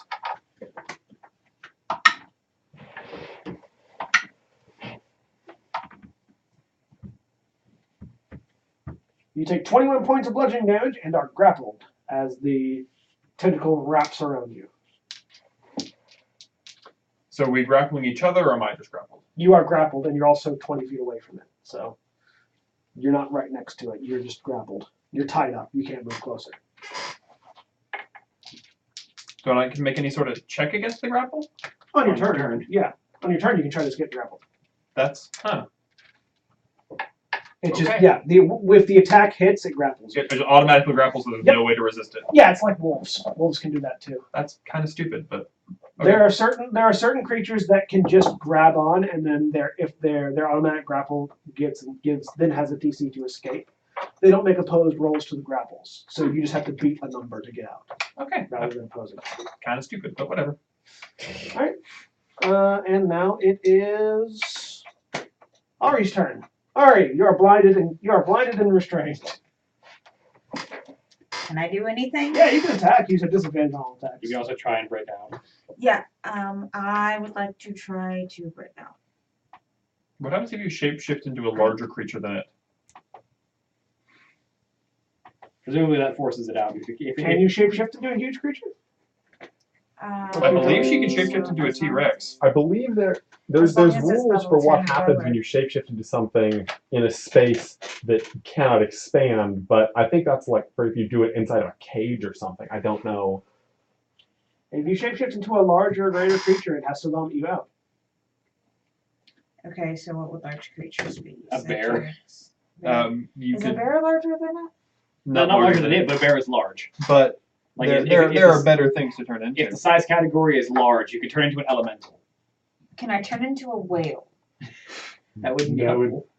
You could, theoretically. You can turn into an earth elemental if you want to. And Whales are more fun. Do you want to turn? I mean, Yeah, you can turn into an elemental. do you want to turn into a roll Hulk? You can turn into an earth elemental, a fire elemental, an air elemental, Or a whale. a water elemental. Turn into a water I want elemental. to turn into a whale. Turn into an Whatever. air elemental. You Keep can it turn really into a bad whale. gas. I really want to turn into You'll a start whale. dying as soon as you get outside. Well, then I'll turn back. turn into a whale, start suffocating, turn back in. If you want to waste your wild shape, go ahead. It's not a waste. You have 2 uses. What's the for- CR of a for- whale? Like 1/2. No, No, they're more dangerous than that. yeah, they're better than that. I'm gonna turn into a whale. All right. Whale time. A whale gets vomited out of this froghemoth. You're now being crushed under your own weight. Does she even fit in this room? It's a huge beast. Yeah, I know she fits. You're still trapped. Yeah. There's now a I'm a whale. whale. There is now a whale between the rest of you and What are the you gonna frog. do with your action? Flop. I don't know, but I'm a whale. Flop on the frog. Can I flop on the frog? No, Oh. You can't move under your own weight. Insulted in whale. you cannot move currently. You have a Yeah. speed of 0. Okay. Can I turn back? No, well, it's a bonus action. It was a bonus action to transform. Yeah, you can take an action to I'll turn back. transform back. Okay, you turn to a whale, and then you turn not into a whale. Yeah, You're back into a but I'm centaur. free now. You are prone on the ground in a centaur. Yes, but I'm free. But you can use your move action to stand up. Yeah, you understand. Razgun is cackling hilariously at what has just transpired. All right, Garrus. All right, I'm gonna rage for my bonus action, All right. and I'm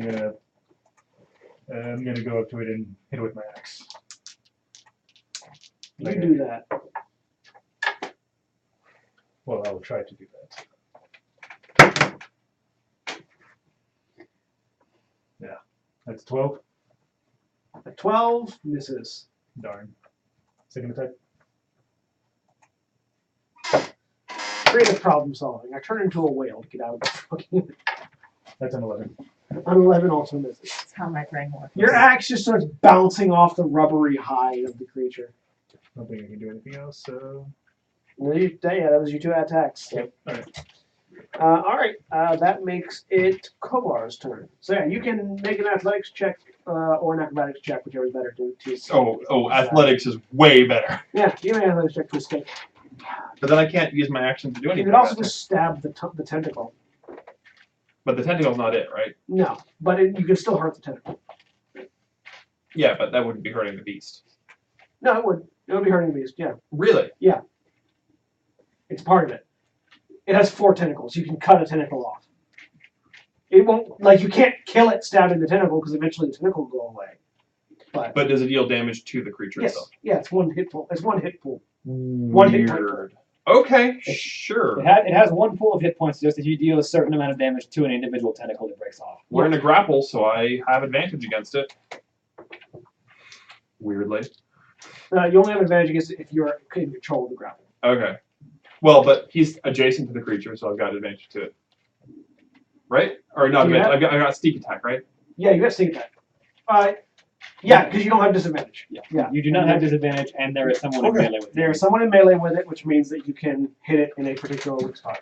Welcome to one of the weirdest rule interactions, but okay, we'll go with it. There are weirder role interactions in older editions. Trust me.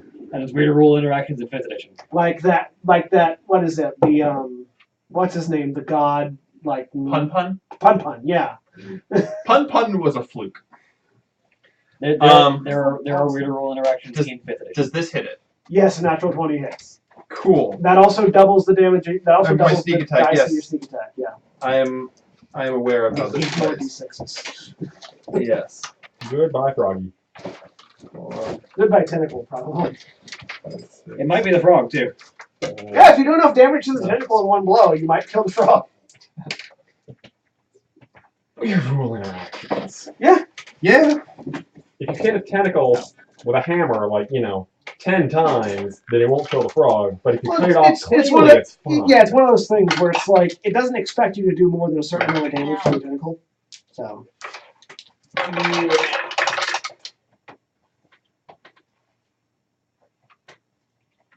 Is this yours or is this also mine? I believe that's yours. That's yours. Or no, that's Rudy's. Oh, this is Rudy's. Yeah, that's fine. Okay, I was wondering about that. I was looking at it and I was like, wait a minute. This isn't great. So Black and white banner. Because I also had a horde. 43 points of damage. I brought it in. Right, at the same you time slice off a tentacle. Like a day after you got here. Violently. Violently. There is now a tentacle draped around you that is no longer restraining you or grappling you. Cool. Alright. You can move and then attack again. No, I can't. You don't have a second attack. Yeah, I'm a rogue. Oh, right, you're a I rogue. do all my damage at once. And not a dual wielding rogue either. I mean, actually, I could use my bonus action to throw a dagger at it. It won't do a whole lot of damage, though. Yeah, you throw a dagger. Sure. And you can still use Isn't a dagger a weakling's weapon? He's using a dagger now. Yeah. It was a magic dagger. Yeah, no. Crafted daggers. It was the dagger of venom. It's the Yeah, venom. it's a part. venom. That's the It's one. like, That's the that's weakling weapon. very slizzed. I'm not done with this list. Sure. Run up and stab the thing. Or I can kick it, I think, actually, as an offhand thing. Yeah, you can also kick as a bonus action. I do like that the Dagger of Venom is very specifically a weapon for an assassin rogue. Yeah. Because, surprise attack critical, and it lasts for a minute, so you can do it in preparation. Yeah. Where are my actions? Rogues are very like. Okay, done. Actually, if I use my movement, I can bonus action kick it with my charge too. You go ahead and do that. So. Hello, little spider. 25 Does hit. it respond? Does 25 hit? Yes, 25 hits. Good. Oh my gosh. It takes 9 damage as I kick it in the face, or wherever I can reach. I mean, yeah. You run up and.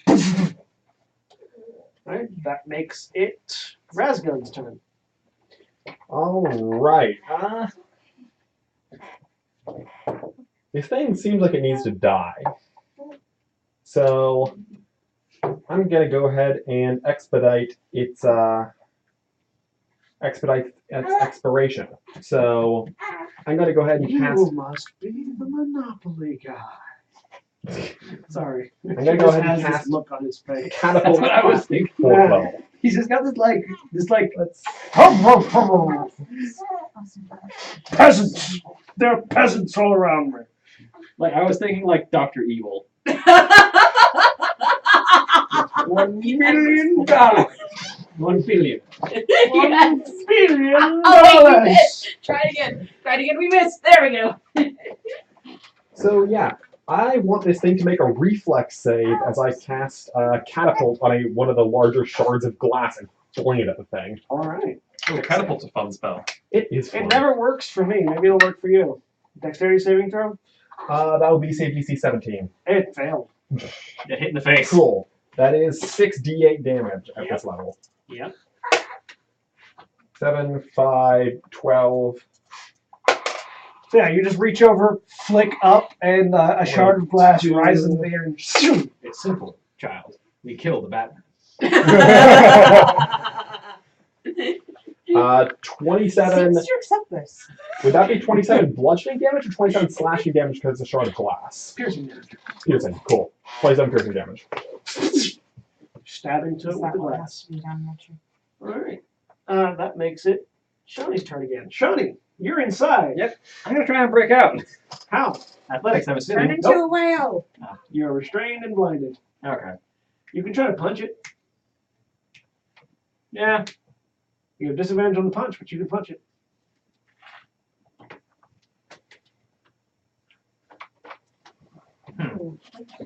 Actually, you know what? It's just going through sound corrections. Can it really avoid a thunder wave if I'm inside of it? No. I will cast thunder wave Okay. with the charm. Ow. There's a resounding belch heard for 300 feet in all directions. I haven't roll damage. I don't know what the damage of a third level thunder wave is. I'm not a spellcaster. What does it do? Third level thunder wave. That is 48 thunder damage.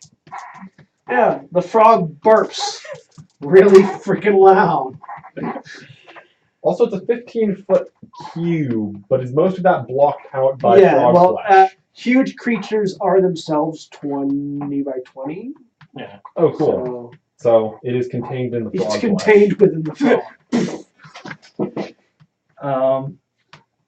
So that's Oh, con save 7. Oh, con save for less damage. Oh, it's a con save, not a dex save? Okay, Yeah. let's get that On con a failed save, a creature takes 2d8 and is pushed 10 feet away from you. On a successful save, the creature takes half as much damage and isn't pushed. And the charms have us. I don't know what away from you would mean in the context of you being inside of It it. just go. I presume it means out. You get out. No, it didn't. It like just it bubbles up and then it contracts. It can't really be pushed away from you because it's on all sides of you. But Except maybe taking extra damage? I don't know. It's got a couple tears in its stomach. It's I mean, Does it have? what's your wisdom? 18. So if it's going off of if it's a wisdom-based DC, it'd be a 16. DC 16, because that's my current DC. Yeah, it made it. So it'll take half of this. Half of 21 will be 10 force damage. Or thunder damage. There's a burping sound. Alright, anything else? I'll spend a key point to use my bonus action to dodge, which allows me to spend a hit die to heal myself. You do that. Because I'm a dwarf and I have dwarven fortitude. And at the start of your turn, at the start of its turn, which it is now, you take 11 points of acid damage. Good, because I regained 11 hit points. Alright. It's gonna try to eat the Minotaur. Since the one Centaur has proven it won't stay down. Another 25 hit you, Garrus. 25? Yeah. Yeah. Okay.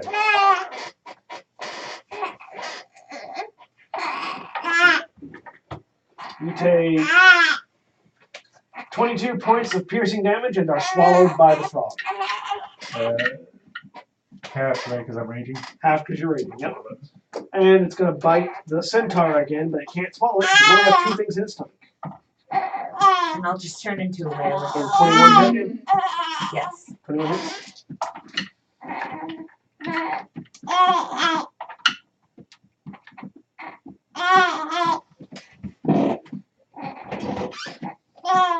28 points of piercing damage. I may need to heal Remember myself. when you shapeshift, you get the hit for the hit dice of hit Yeah. points of whatever you shapeshift You get the into. hit points of whatever, But I'm but back she to my shaped it normal back. form. She didn't stay Yeah, in the but you can whale form. shapeshift again. Yeah. You got a few uses the other day. What? 2. I'm sorry. Oh. What was the damage? 28 to your normal form. Okay. And a tentacle at Razgun and a tentacle at you. The cutter tentacles.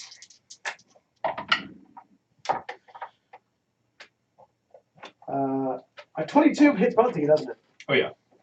Alright, you are both hit by tentacles and grappled. Razgun, you take 16 points of bludgeoning damage. Now, And Kovar, you take 15 points of bludgeoning damage. Okay.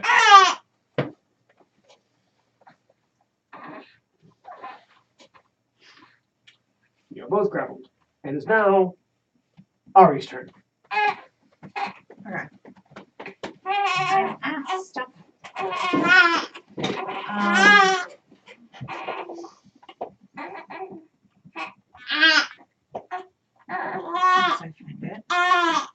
I want to use my my flame blade. Okay. You conjure a flame blade in your hand. And so you can attack at a +8 for 46 fire damage. 20. That hits. Are you hitting, did you cast it as a second level spell or a fourth level spell? Fourth level. Fourth level? So that's Yeah. 46, okay. 46 fire damage.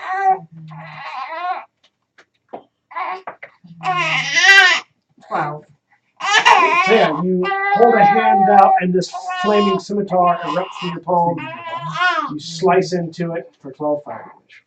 Alright. Sorry. That makes it Garrus' turn. Garrus, you are inside of the things. Are blinded and restrained. You can attack with disadvantage.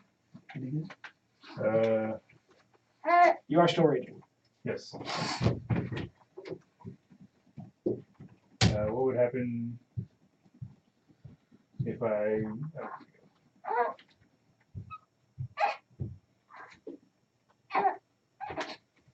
What would happen? Would I be able to reckless attack to get rid of that disadvantage and just roll regularly, or? Yeah. Okay. Advantage now- and disadvantage. Yeah. Cancel out. Advantage and disadvantage cancel each other out. So just a regular attack. You can reckless attack.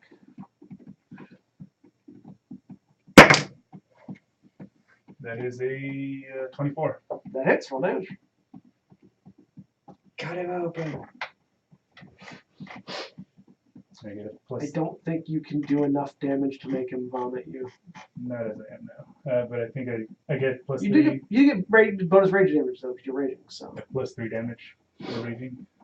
Yeah, plus 3. So your grand total is +5 with your strength. you might be able to. And That is 15. yep. All right. You slice into it for 15. And you have second attack. That one's going to be regular though, right? No, you can reckless attack applies to all your. Yeah, reckless All attack of them? applies to Oh. all of your attacks Okay. That's cool. until your next turn. All right. And it just what people advantage to hit you. Yep. But that doesn't matter because You're inside it. That is a 14. That hits. Okay.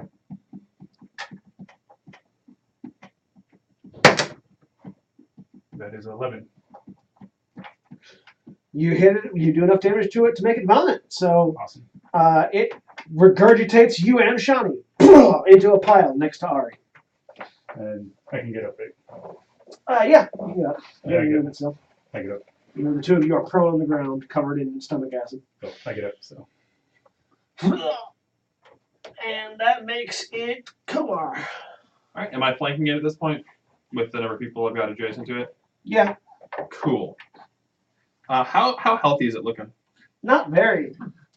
Cool. The tentacles that are holding you are kind of sagging. Let's make it less healthy. Stabsicles. 21 hits, right? Yes, it does. Good. Good. Good. Get that sneak attack. Yeah, I'm so sneaky, man.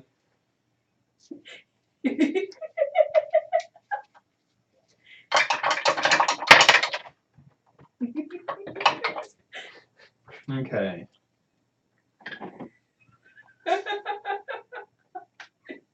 $28 damage. You cut off another tentacle. It's still up. Cool. I mean, I'm here right now. May as well kick it, right? Yep. When a problem comes along, you must kick it. That's a natural 20. Crit with your hoof. Unfortunately, I still don't deal ability score damage for this. Yeah, it's just double the dust damage. But if I max it out, 8 more damage. Kick it again. Kick it right in the face. Right in the face. Razgan. While you're reveling in your dice stacking abilities, which are all going to come down shortly. That deserves a round of applause right there. I wonder if people can even see it. Yeah, no, they can see it. All right, brother. Just try I and think- maintain that tower while you're trying to figure out what you're gonna do. I think this thing sounds like it needs. There it goes. Oh, darn. Oh. That was very impressive. You missed the dice tower hat. What just happened? Yeah, Yeah, the dice tower hat. See, now I've realized that Emma has BB-8 on her head, and I'm very concerned for BB-8's safety. Oh, BB-8's very easy to balance. Yeah, he's very he's balanceable. He's got a convex bottom. I thought you were about to say He's he's very easy to balanceable. break. I think you mean concave. Yes, I do mean concave. It we depends have on which way you're looking at it. If you've got a convex bottom, it would be a problem. If you're Yeah. looking from within, then you're not wrong. Regardless, what you doing, Mr. Guildmage? I have a Yep. I'm gonna go ahead and use me.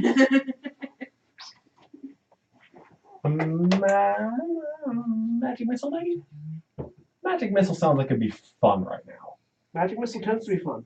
So I'm gonna go ahead and use magic missile because that's only fun right now. Okay. M is for magic missile. That's You'll 6 cast it, missiles put you in your at grave. for 4th level. Actually, You want to use a 4th level spell? maybe a 3rd level. M is for magic missile. I'll use it at third ABCs level. of D&D. Not a first level spell. It's also a song. First level is 3d4 plus 3.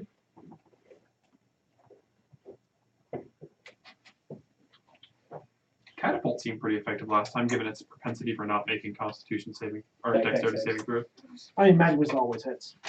True. Cannot miss with the magic missile unless they know the shield spell. Which I don't think this Behemoth is a spellcaster. Doesn't seem like it, no. I don't have a whole lot of second level things I use, so I'm just gonna go ahead and cast it at second level because why not? Alright, so 44 plus 4. Yoink. 3 plus back. Wait. Plus 3, 6. Plus 4, 10. 11, 14. 15. Considering that it only had 1 hit point left, 15 you kill hits. Aha! it. That was a damage shine. Yep. Darn. 1 damage off killing it though. Zach, how do you want to do this? The missiles arc around from your fingertips and crash into the Froghemoth, who then collapses. Sort of deflates really into its cylinder. The frog has been defrogged. As I stand over it, I say, "We are the heart of the wild, the fire in its eyes, and the howl in its throat." Austin is reading magic cards. Yes. Austin is reading flavor text. Yes. This thing looks like it has excellent teeth to harvest. Frogs do have teeth, yes. Yes. They're grinding teeth, You yeah. can harvest some teeth. They're weird teeth, but they work. Hey man, it just makes my outfit more distinctive. You harvest teeth. Give me a survival check. Let's see how many teeth you harvest. I can survival. How many teeth does a frog have? Ooh, that's a 10. Because it doesn't have a full mouth of teeth. No, It it's just has like the biters. I only got a 10. You get one. You get 2 teeth, Cool. top and bottom. Meanwhile, I will take an action to use my wholeness of body and instantly regain 30 hit points, which is more than I was damaged for. Yeah, I'm gonna cure wounds on myself. you Like a lot. can mask cure wounds if you want to cure multiple people. It's a 5th level spell. There's not that many people who are super injured. Everyone is injured. Uh, Is Except me now. everyone, A lot of people got eaten. is everyone hurting? I heard it more than 8%. Frog teeth look like a fine-toothed comb.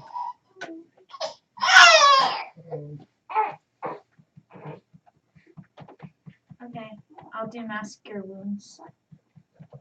Oh, mass cure wounds? Yeah. So that's going to be 3d8 plus your wisdom, which is 4. 3d8 plus 4 to everyone, basically.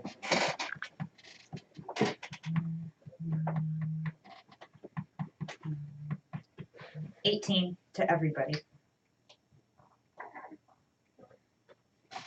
So you get back 18 hit points. So, And I'm at cool. max. All right. Thank you. There are now 5 tubes left in this room. how about we not? Mm. Here's the thing. Are we not demolitions experts? Shall we instead perhaps bring this cavern down on top of this room? I'm good for that. Instead of breaking tubes open individually and fighting what's inside, why don't we bury it under a mountain of rubble? With what exactly? Well, I'm sure we can find something here. how high is this roof? About 40 feet up. Do I feel like there was more stuff above this? Yes. The thing that he saw, you still have. Yeah, that cavern tunnel. Let's see what's up on the next floor. I start going up the stairs. Why not? So you follow out through this to the other side of the room, where there is a tunnel that sort of spirals up and back in on itself, sort of snaking back around. In here, you find several desks that have all manner of science equipment on them, chemical vials, bits of body parts that are sort of splayed open to look at the interiors. Some more of those same crystal tubes, but these are empty. On the far side, there is what appears to be a giant lobster in a giant tube. Is it rock? Lobster. It is not a rock lobster. I'm sorry, no. this one just jumps into my head. It is a regular lobster, but a giant one. Sort So of who has flesh to stone? sitting in a None of us were not having level. sitting in a tube. You need one more level. That is something I would take. And you see the sort of the chemical sort of the life support tubes that were coming off of the cylinders downstairs all seem to connect to various devices on these desks and also to the lobster's pin thing. So is the lobster in a tube or just in a tank? It's like a tube-shaped tank. Can I figure out what all these little desks and panels and stuff do? Or Investigation. See if you can find something that explodes forcefully, violently.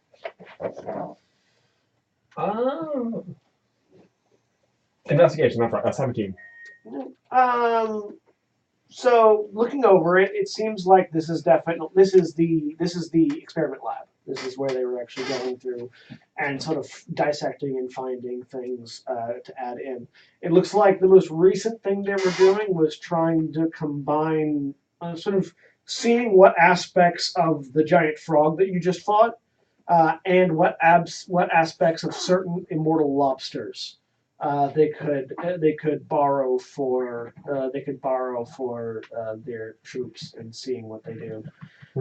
Lobsters tend to continue growing throughout their entire lives until something kills them, and so they were trying to see if they could apply that sort of mutation to a more humanoid entity, so that the things that you fought downstairs would just continue getting bigger and bigger and bigger as they grew. I mean, the downside of that is eventually you have to feed that thing. I mean, but that's why it's Feed your experimentation. enemies.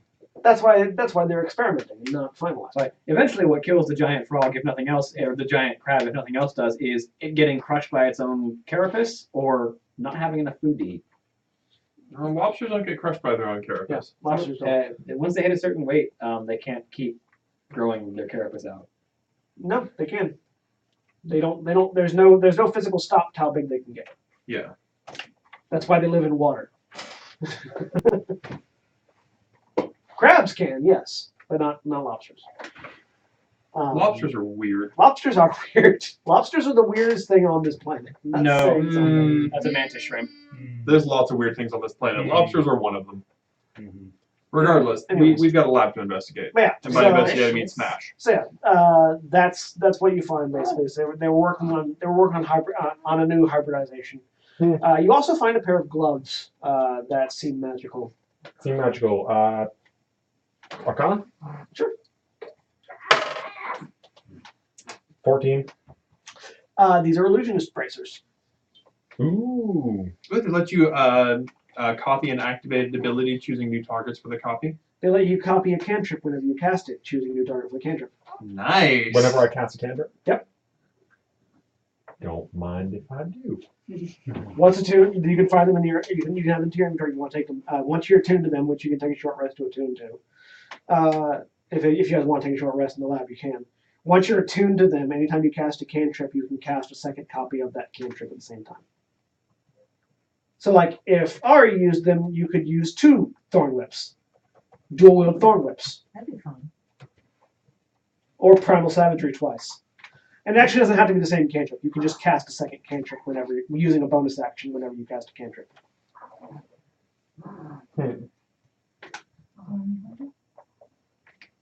They're really nice gloves. Use a bonus action within her to cast that cantrip the second time. Nice. Yep. So you have those. If you'd like to stay, do you guys want to take a short rest so you can attune to those? It would be handy in the next fight. As you like. I'll give you a chance to attune to that axe too if you want. Yeah. Don't want it. Yeah, you guys take a short rest. Take a short rest, just take an hour, and you can spend hit dice to heal if you want. As well as get back anything that you get back on a short rest. Okay. Already filled me to full. Which isn't spells, but You're welcome. I did say thank you. Oh, I didn't hear you. Yeah. Child. I get sawdust off my phone because your husband left sawdust all over the table. Yeah. He does that. He does, doesn't he? And I get all my key points back. Right. So yeah, you guys take a short rest. You attune to the gloves. Don't do that. Cool. Do you attune to the axe? No. No? No. Oh. Well, why? Because Make sure, by the way, on your character sheet, there are spots where you can attune to things. That Yeah. your equipment. Make I sure, listed my attunements, all 3 of them. make sure you do that. You have the Pyro Converger, the Ring of the Ram, and the gloves. Bracers, but yeah. There are bracers that include gloves. But... Hey. You guys took a short rest, so if you have any... Cool. I intend to, Take regain back some to hit the dice. spin. I get my skill points back. You are in the experiment lab. Take them down. There is another exit on the other side of the room that goes further up as well. Anything explosive in here? I mean, some of these chemicals might be. You don't know. Is anyone a chemist in the group? I'd probably be the closest You make a thing to nature that. check. Huh? You make a nature check if you want. Do not have nature. Unless anybody has alchemist tools as Wait, as nature is proficiency. Oh, nature's intelligence. Yeah, Nice. I've got So I the just nature roll check, intelligence, I guess. This is not my character's thing. This die rolls terribly. I should stop using this die promptly. Yeah. That I rolled a 3. That gives me a 8. I mean, you're pretty certain some of this stuff is probably acidic, considering the acidic nature of the goo that fell out of the tubes. Which means it's also not really going to hurt them. Yeah, probably not. Depends on the concentration.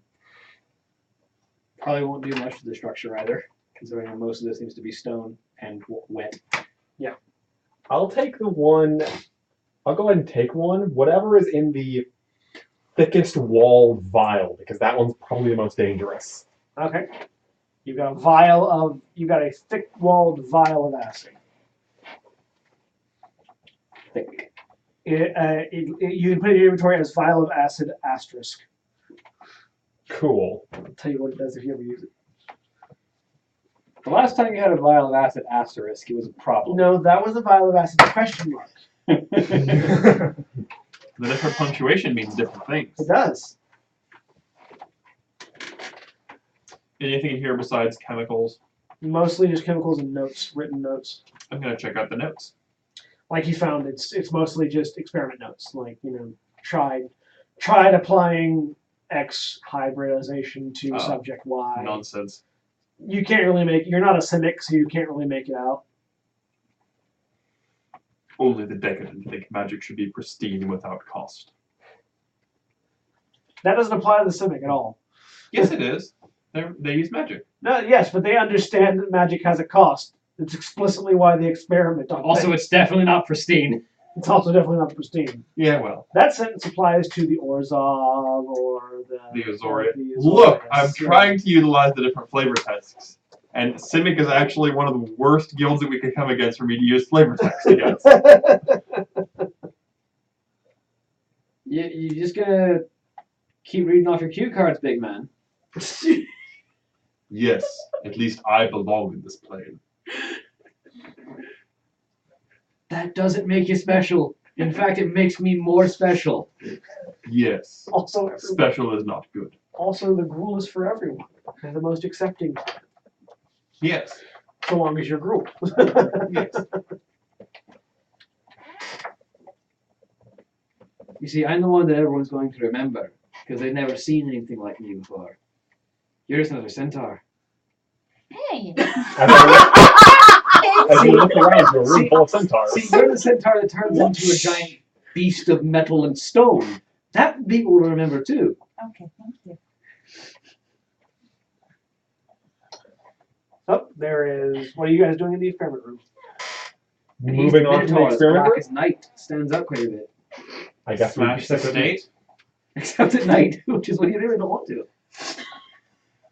So we move on from the experiment room, I guess. Okay. Smash the He's the state. goblin start wizard smashing in the stuff? gruel. I'm just for curiosity's sake, Everything go over to a stands table. out. Just flip it. Away from me. Away from me. You grab the bottom of the table, flip it up, glass shatters on the wall, acid starts draining down the walls. You notice that fluid stops flowing through a couple of those tubes that's going back down to the creatures below. I feel better now. Go flip another table. Same thing happens. More fluid stops flowing. There's acid all over the walls. That looks like Glass shattered. I pointed at a table. After you. I nod and go up to the table.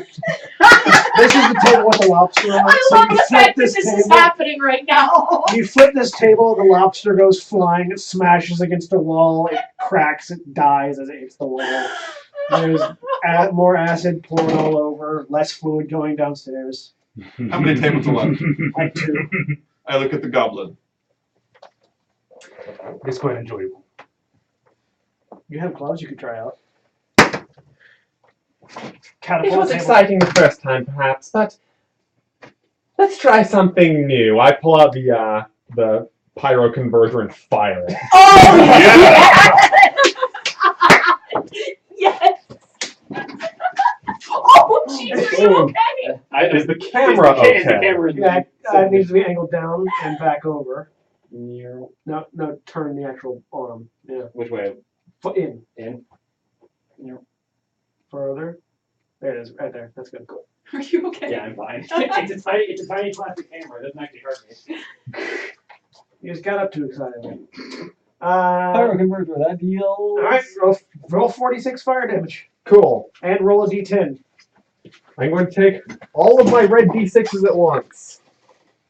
That is many much red d6s. Hold on, I have another. Here. Where'd my tiny one go? There's my tiny one. It's over there. You can also. Oh, hold on. 4 different red dice of 4 different sizes. Oh, hold on. Gotta start from smallest first. 5, 4, 2. Aw. You had a pattern going. 4, 8, 10, 15. So the goblin pulls out this large, over-engineered flamethrower, kicks a couple of switches, and then just spreads fire all over the place. And it's an 8, so it doesn't blow up in my face. It does not blow up in your face. Need a light.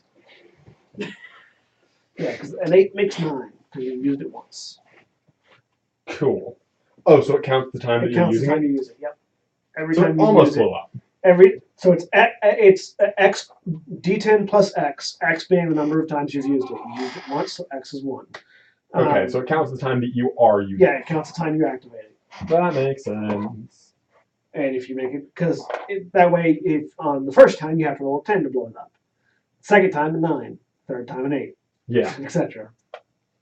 Because if it rolls, if the total is 11 or higher, it malfunctions. I look at the last table. I indicate to Both of the last tables are on fire. Oh, you got both of them? It's a cone. Oh, nice. Ah. It's a 10-foot cone. I like your style. I flip the flaming table. Which flaming table? Yes? Are they close enough together? No, they're not close enough. Ah. The leftmost one. Okay, you flip the left table. Alright, you want to flip the table? That's on fire? Fire. You can still flip it. I flip it. You look at the table, the Minotaur's like, no! Minotaur just like head flips it. with his So horns. mean. Got to get on that metal cover album. You have completely wrecked this part of the lab. Did you want to flip a table? Not anymore. I'm good. There may be more tables further on. Is there like a little coffee table that you can just like A stool. push over?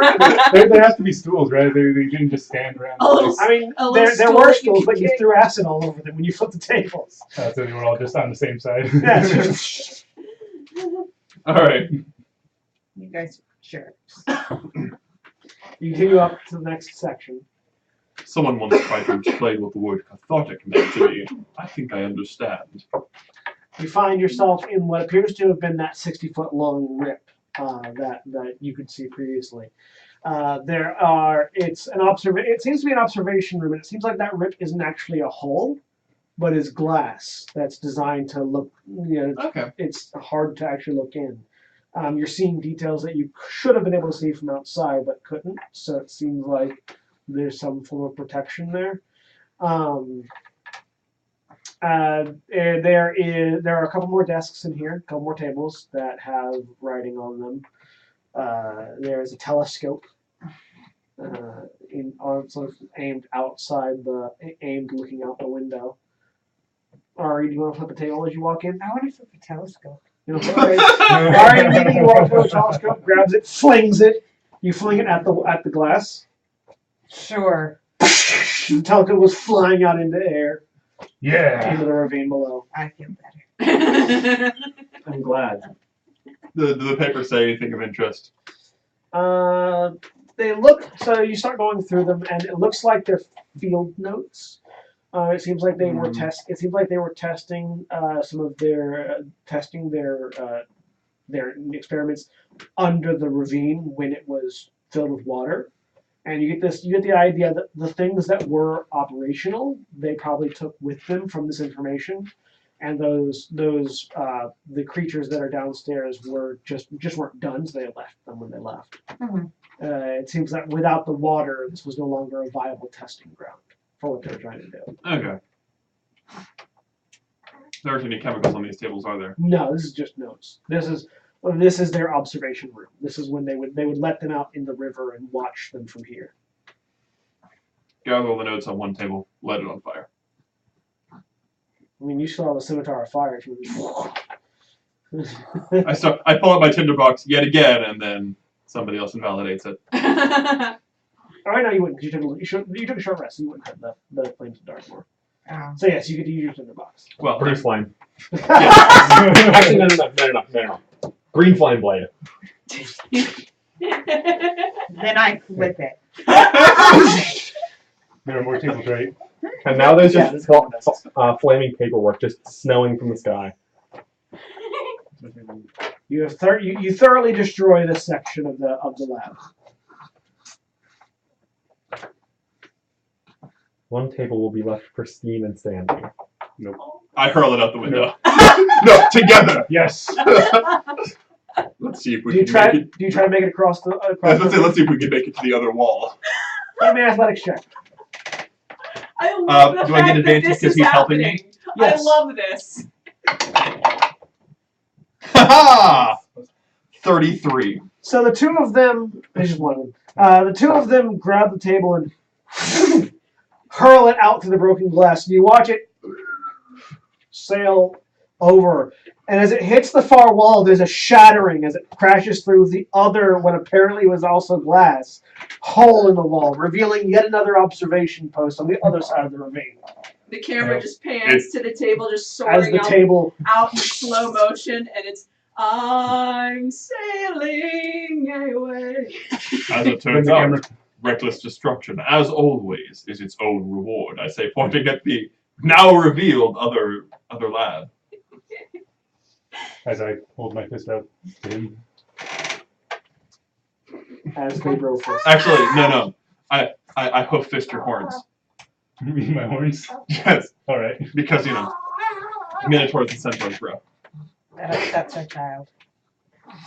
Is there too much testosterone in here, Richard?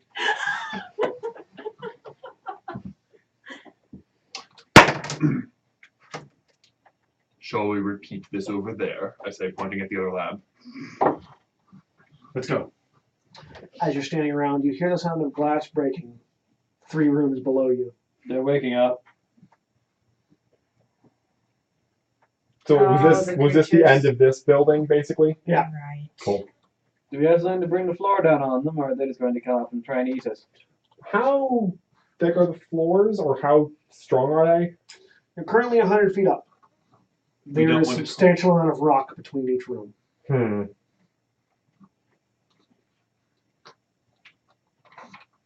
Also, I have learned from the Bulwark, it is best to cause the cave in after you leave. Man, there is a window. I point out the window. It's a 100-foot drop. Then you can make a heroic escape. Technicalities.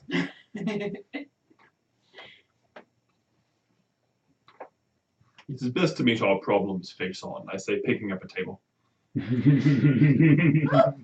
Are there any tables left here? I thought we destroyed The one. The one. There's one table left. I don't need a whole table.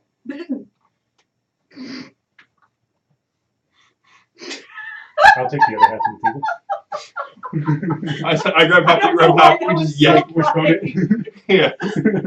Wishbone the table. Whoever gets the bigger half wins. You wishbone the table. Give me athletic checks. Just individually, one. This is what I do. You got it. 29. 2. You got the bigger half. By a margin. Alright. Flimsy legs. And I will wait for them to come meet us. Okay. You wait. I look out the window to make sure they're not going out the front. You look out the window? Yeah, they've gone out the front. They're out in the ravine. Cowards! Leave us! I hurl the table. Yeah, so do I. Be a dexterity-based attack roll with disadvantage. It's a thrown weapon, wouldn't it actually? Wouldn't it No, it's an improvised weapon. Okay. But Tables are not meant to be but can't I thrown. still use strength? Yeah, you do strength. Yeah. So Yeah, no, you do strength. but no proficiency bonus? No proficiency bonus. Okay. Unless you're version with improvised weapon, it's like a monk. 18. 20. So, hold on. Hang on one second. Yours catches the wind and just like floats off somewhere else as it crashes down. Using the smaller one, though, you managed to. Was that with disadvantage? Oh. Yeah, disadvantage. Disadvantage. That is a 17. Okay, so yeah, both of yours catch the wind as you throw them, and the wind resistance just causes them to veer way off course, and they hit the ground elsewhere. As you see 5 of those humanoid lobster things are sort of just like scurrying off east. I sort of lean out the window and look. How big was that table that got broken? This size. Oh. Okay, so yeah. I sort of lean out the But window the and smaller part, as it's like It's now 100 feet down. What's the range on your catapult?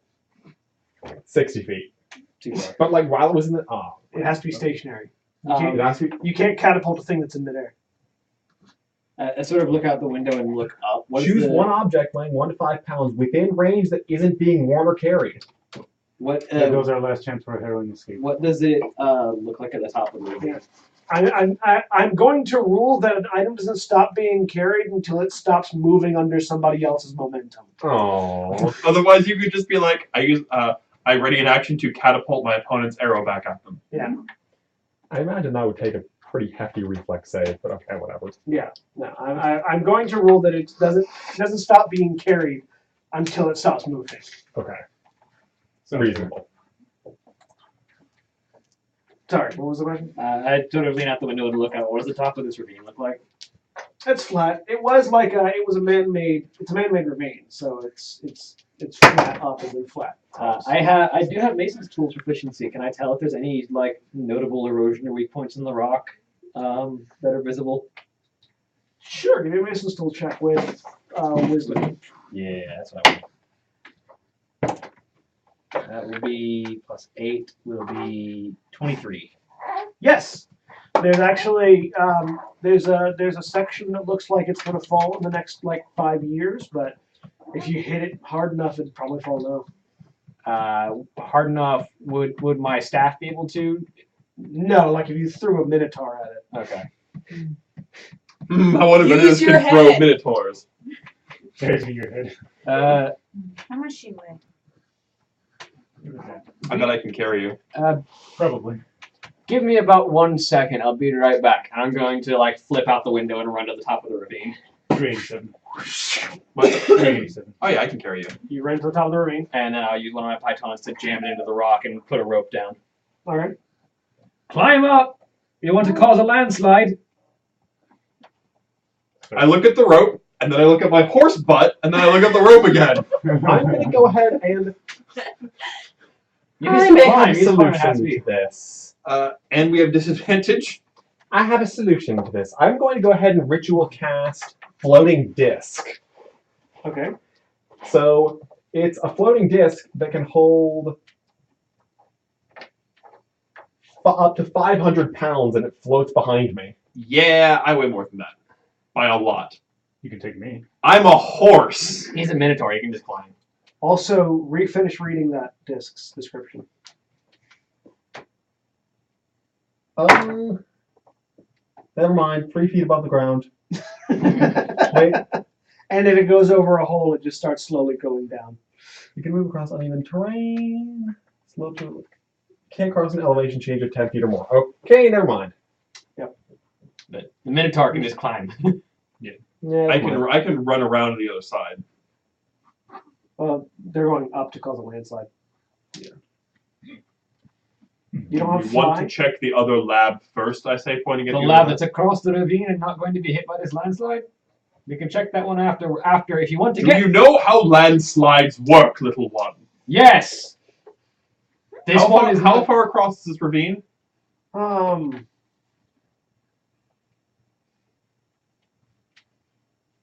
Probably about 400 feet from wall to wall. What are the odds of something collapsing here, blocking off a potential entrance over there?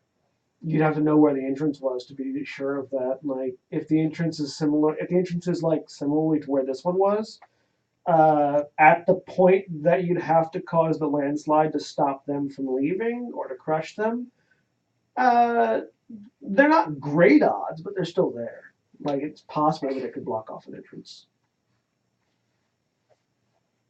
Causing landslides is what my specialty in the Gruul is. I know weak points in rock. Now, Minotaur, get up here so we can kill these things. Unless you want them to get away. I start climbing up. Give me an athletics check. I'm going to attempt to climb the rope too. Athletic check with disadvantage. Okay. Don't fall. You have a +9. It's not that bad. Rope makes the DC way lower. 15. Yeah, you're good. 11. You're good. Okay. It's rough, but you're good. I indicate the point at which a Minotaur would need to apply a lot of pressure. Well, in my I apply case, said even with my 1, I can't fail. I mean, a 1 is a fail, though. Not in a skill check? No, it's on a thing. Yeah, no, it's fine. So that's a 14. Yeah, you're fine. I apply set pressure once everyone's I mean, attack up roll. here. What are you using to attack? Hmm? What are you using to attack? So what is it? There's basically a fracture point in the top of the stone that if you apply enough concussive force to it, it should cause the beginnings of a landslide. As you're about to smash it, I look. Is it on the ground or is it? Yeah, it's the ground. Oh, so I can't really throw them at it. No. Darn. Never mind. I'll probably just use my axe, my great axe. Alright. Give me an attack roll.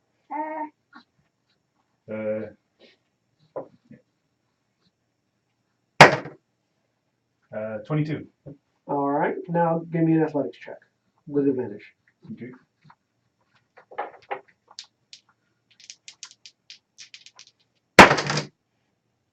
That is a 23. So you hammer your axe into the side of the wall. Your axe, being a normal axe, will not appreciate this. You jam it in and just sort of twist. And you hear a snapping sound as you break the haft off of the axe. Yeah, I have another one. There is now a metal axe. There's now a metal axe head stuck in the ground, and you see cracks emanating further out along the wall down from it. I will kick it You going to kick the axe head? on the platform. Okay. Yeah. I mean, Use it like a wedge and just stomp it into the give mountain. me an attack roll with your kick. 18. All right. Now give me an athletics check with advantage. That is 25. You smash the side of the axe head with your heel, which causes it to dig in at an awkward angle, and just a large chunk of this section of wall begins to tumble. And as it comes away, the pressure it was exerting on the rest of the wall gives way, and there's just like this sort of cascading failure of the wall. We move away As from. You move away from the edge? Yeah. Good, because you start to lose about 15 feet of edge as the wall collapses. As you move away, you see this dust kicks up and rises up as the wall collapses into the ravine, and there's this smog cloud obscuring the ground and everything down there. And as you look down upon your works, satisfied that you have crushed probably a lot of things, that's where we're going to end for the week. Say bye, everybody. Bye. Farewell. Goodbye.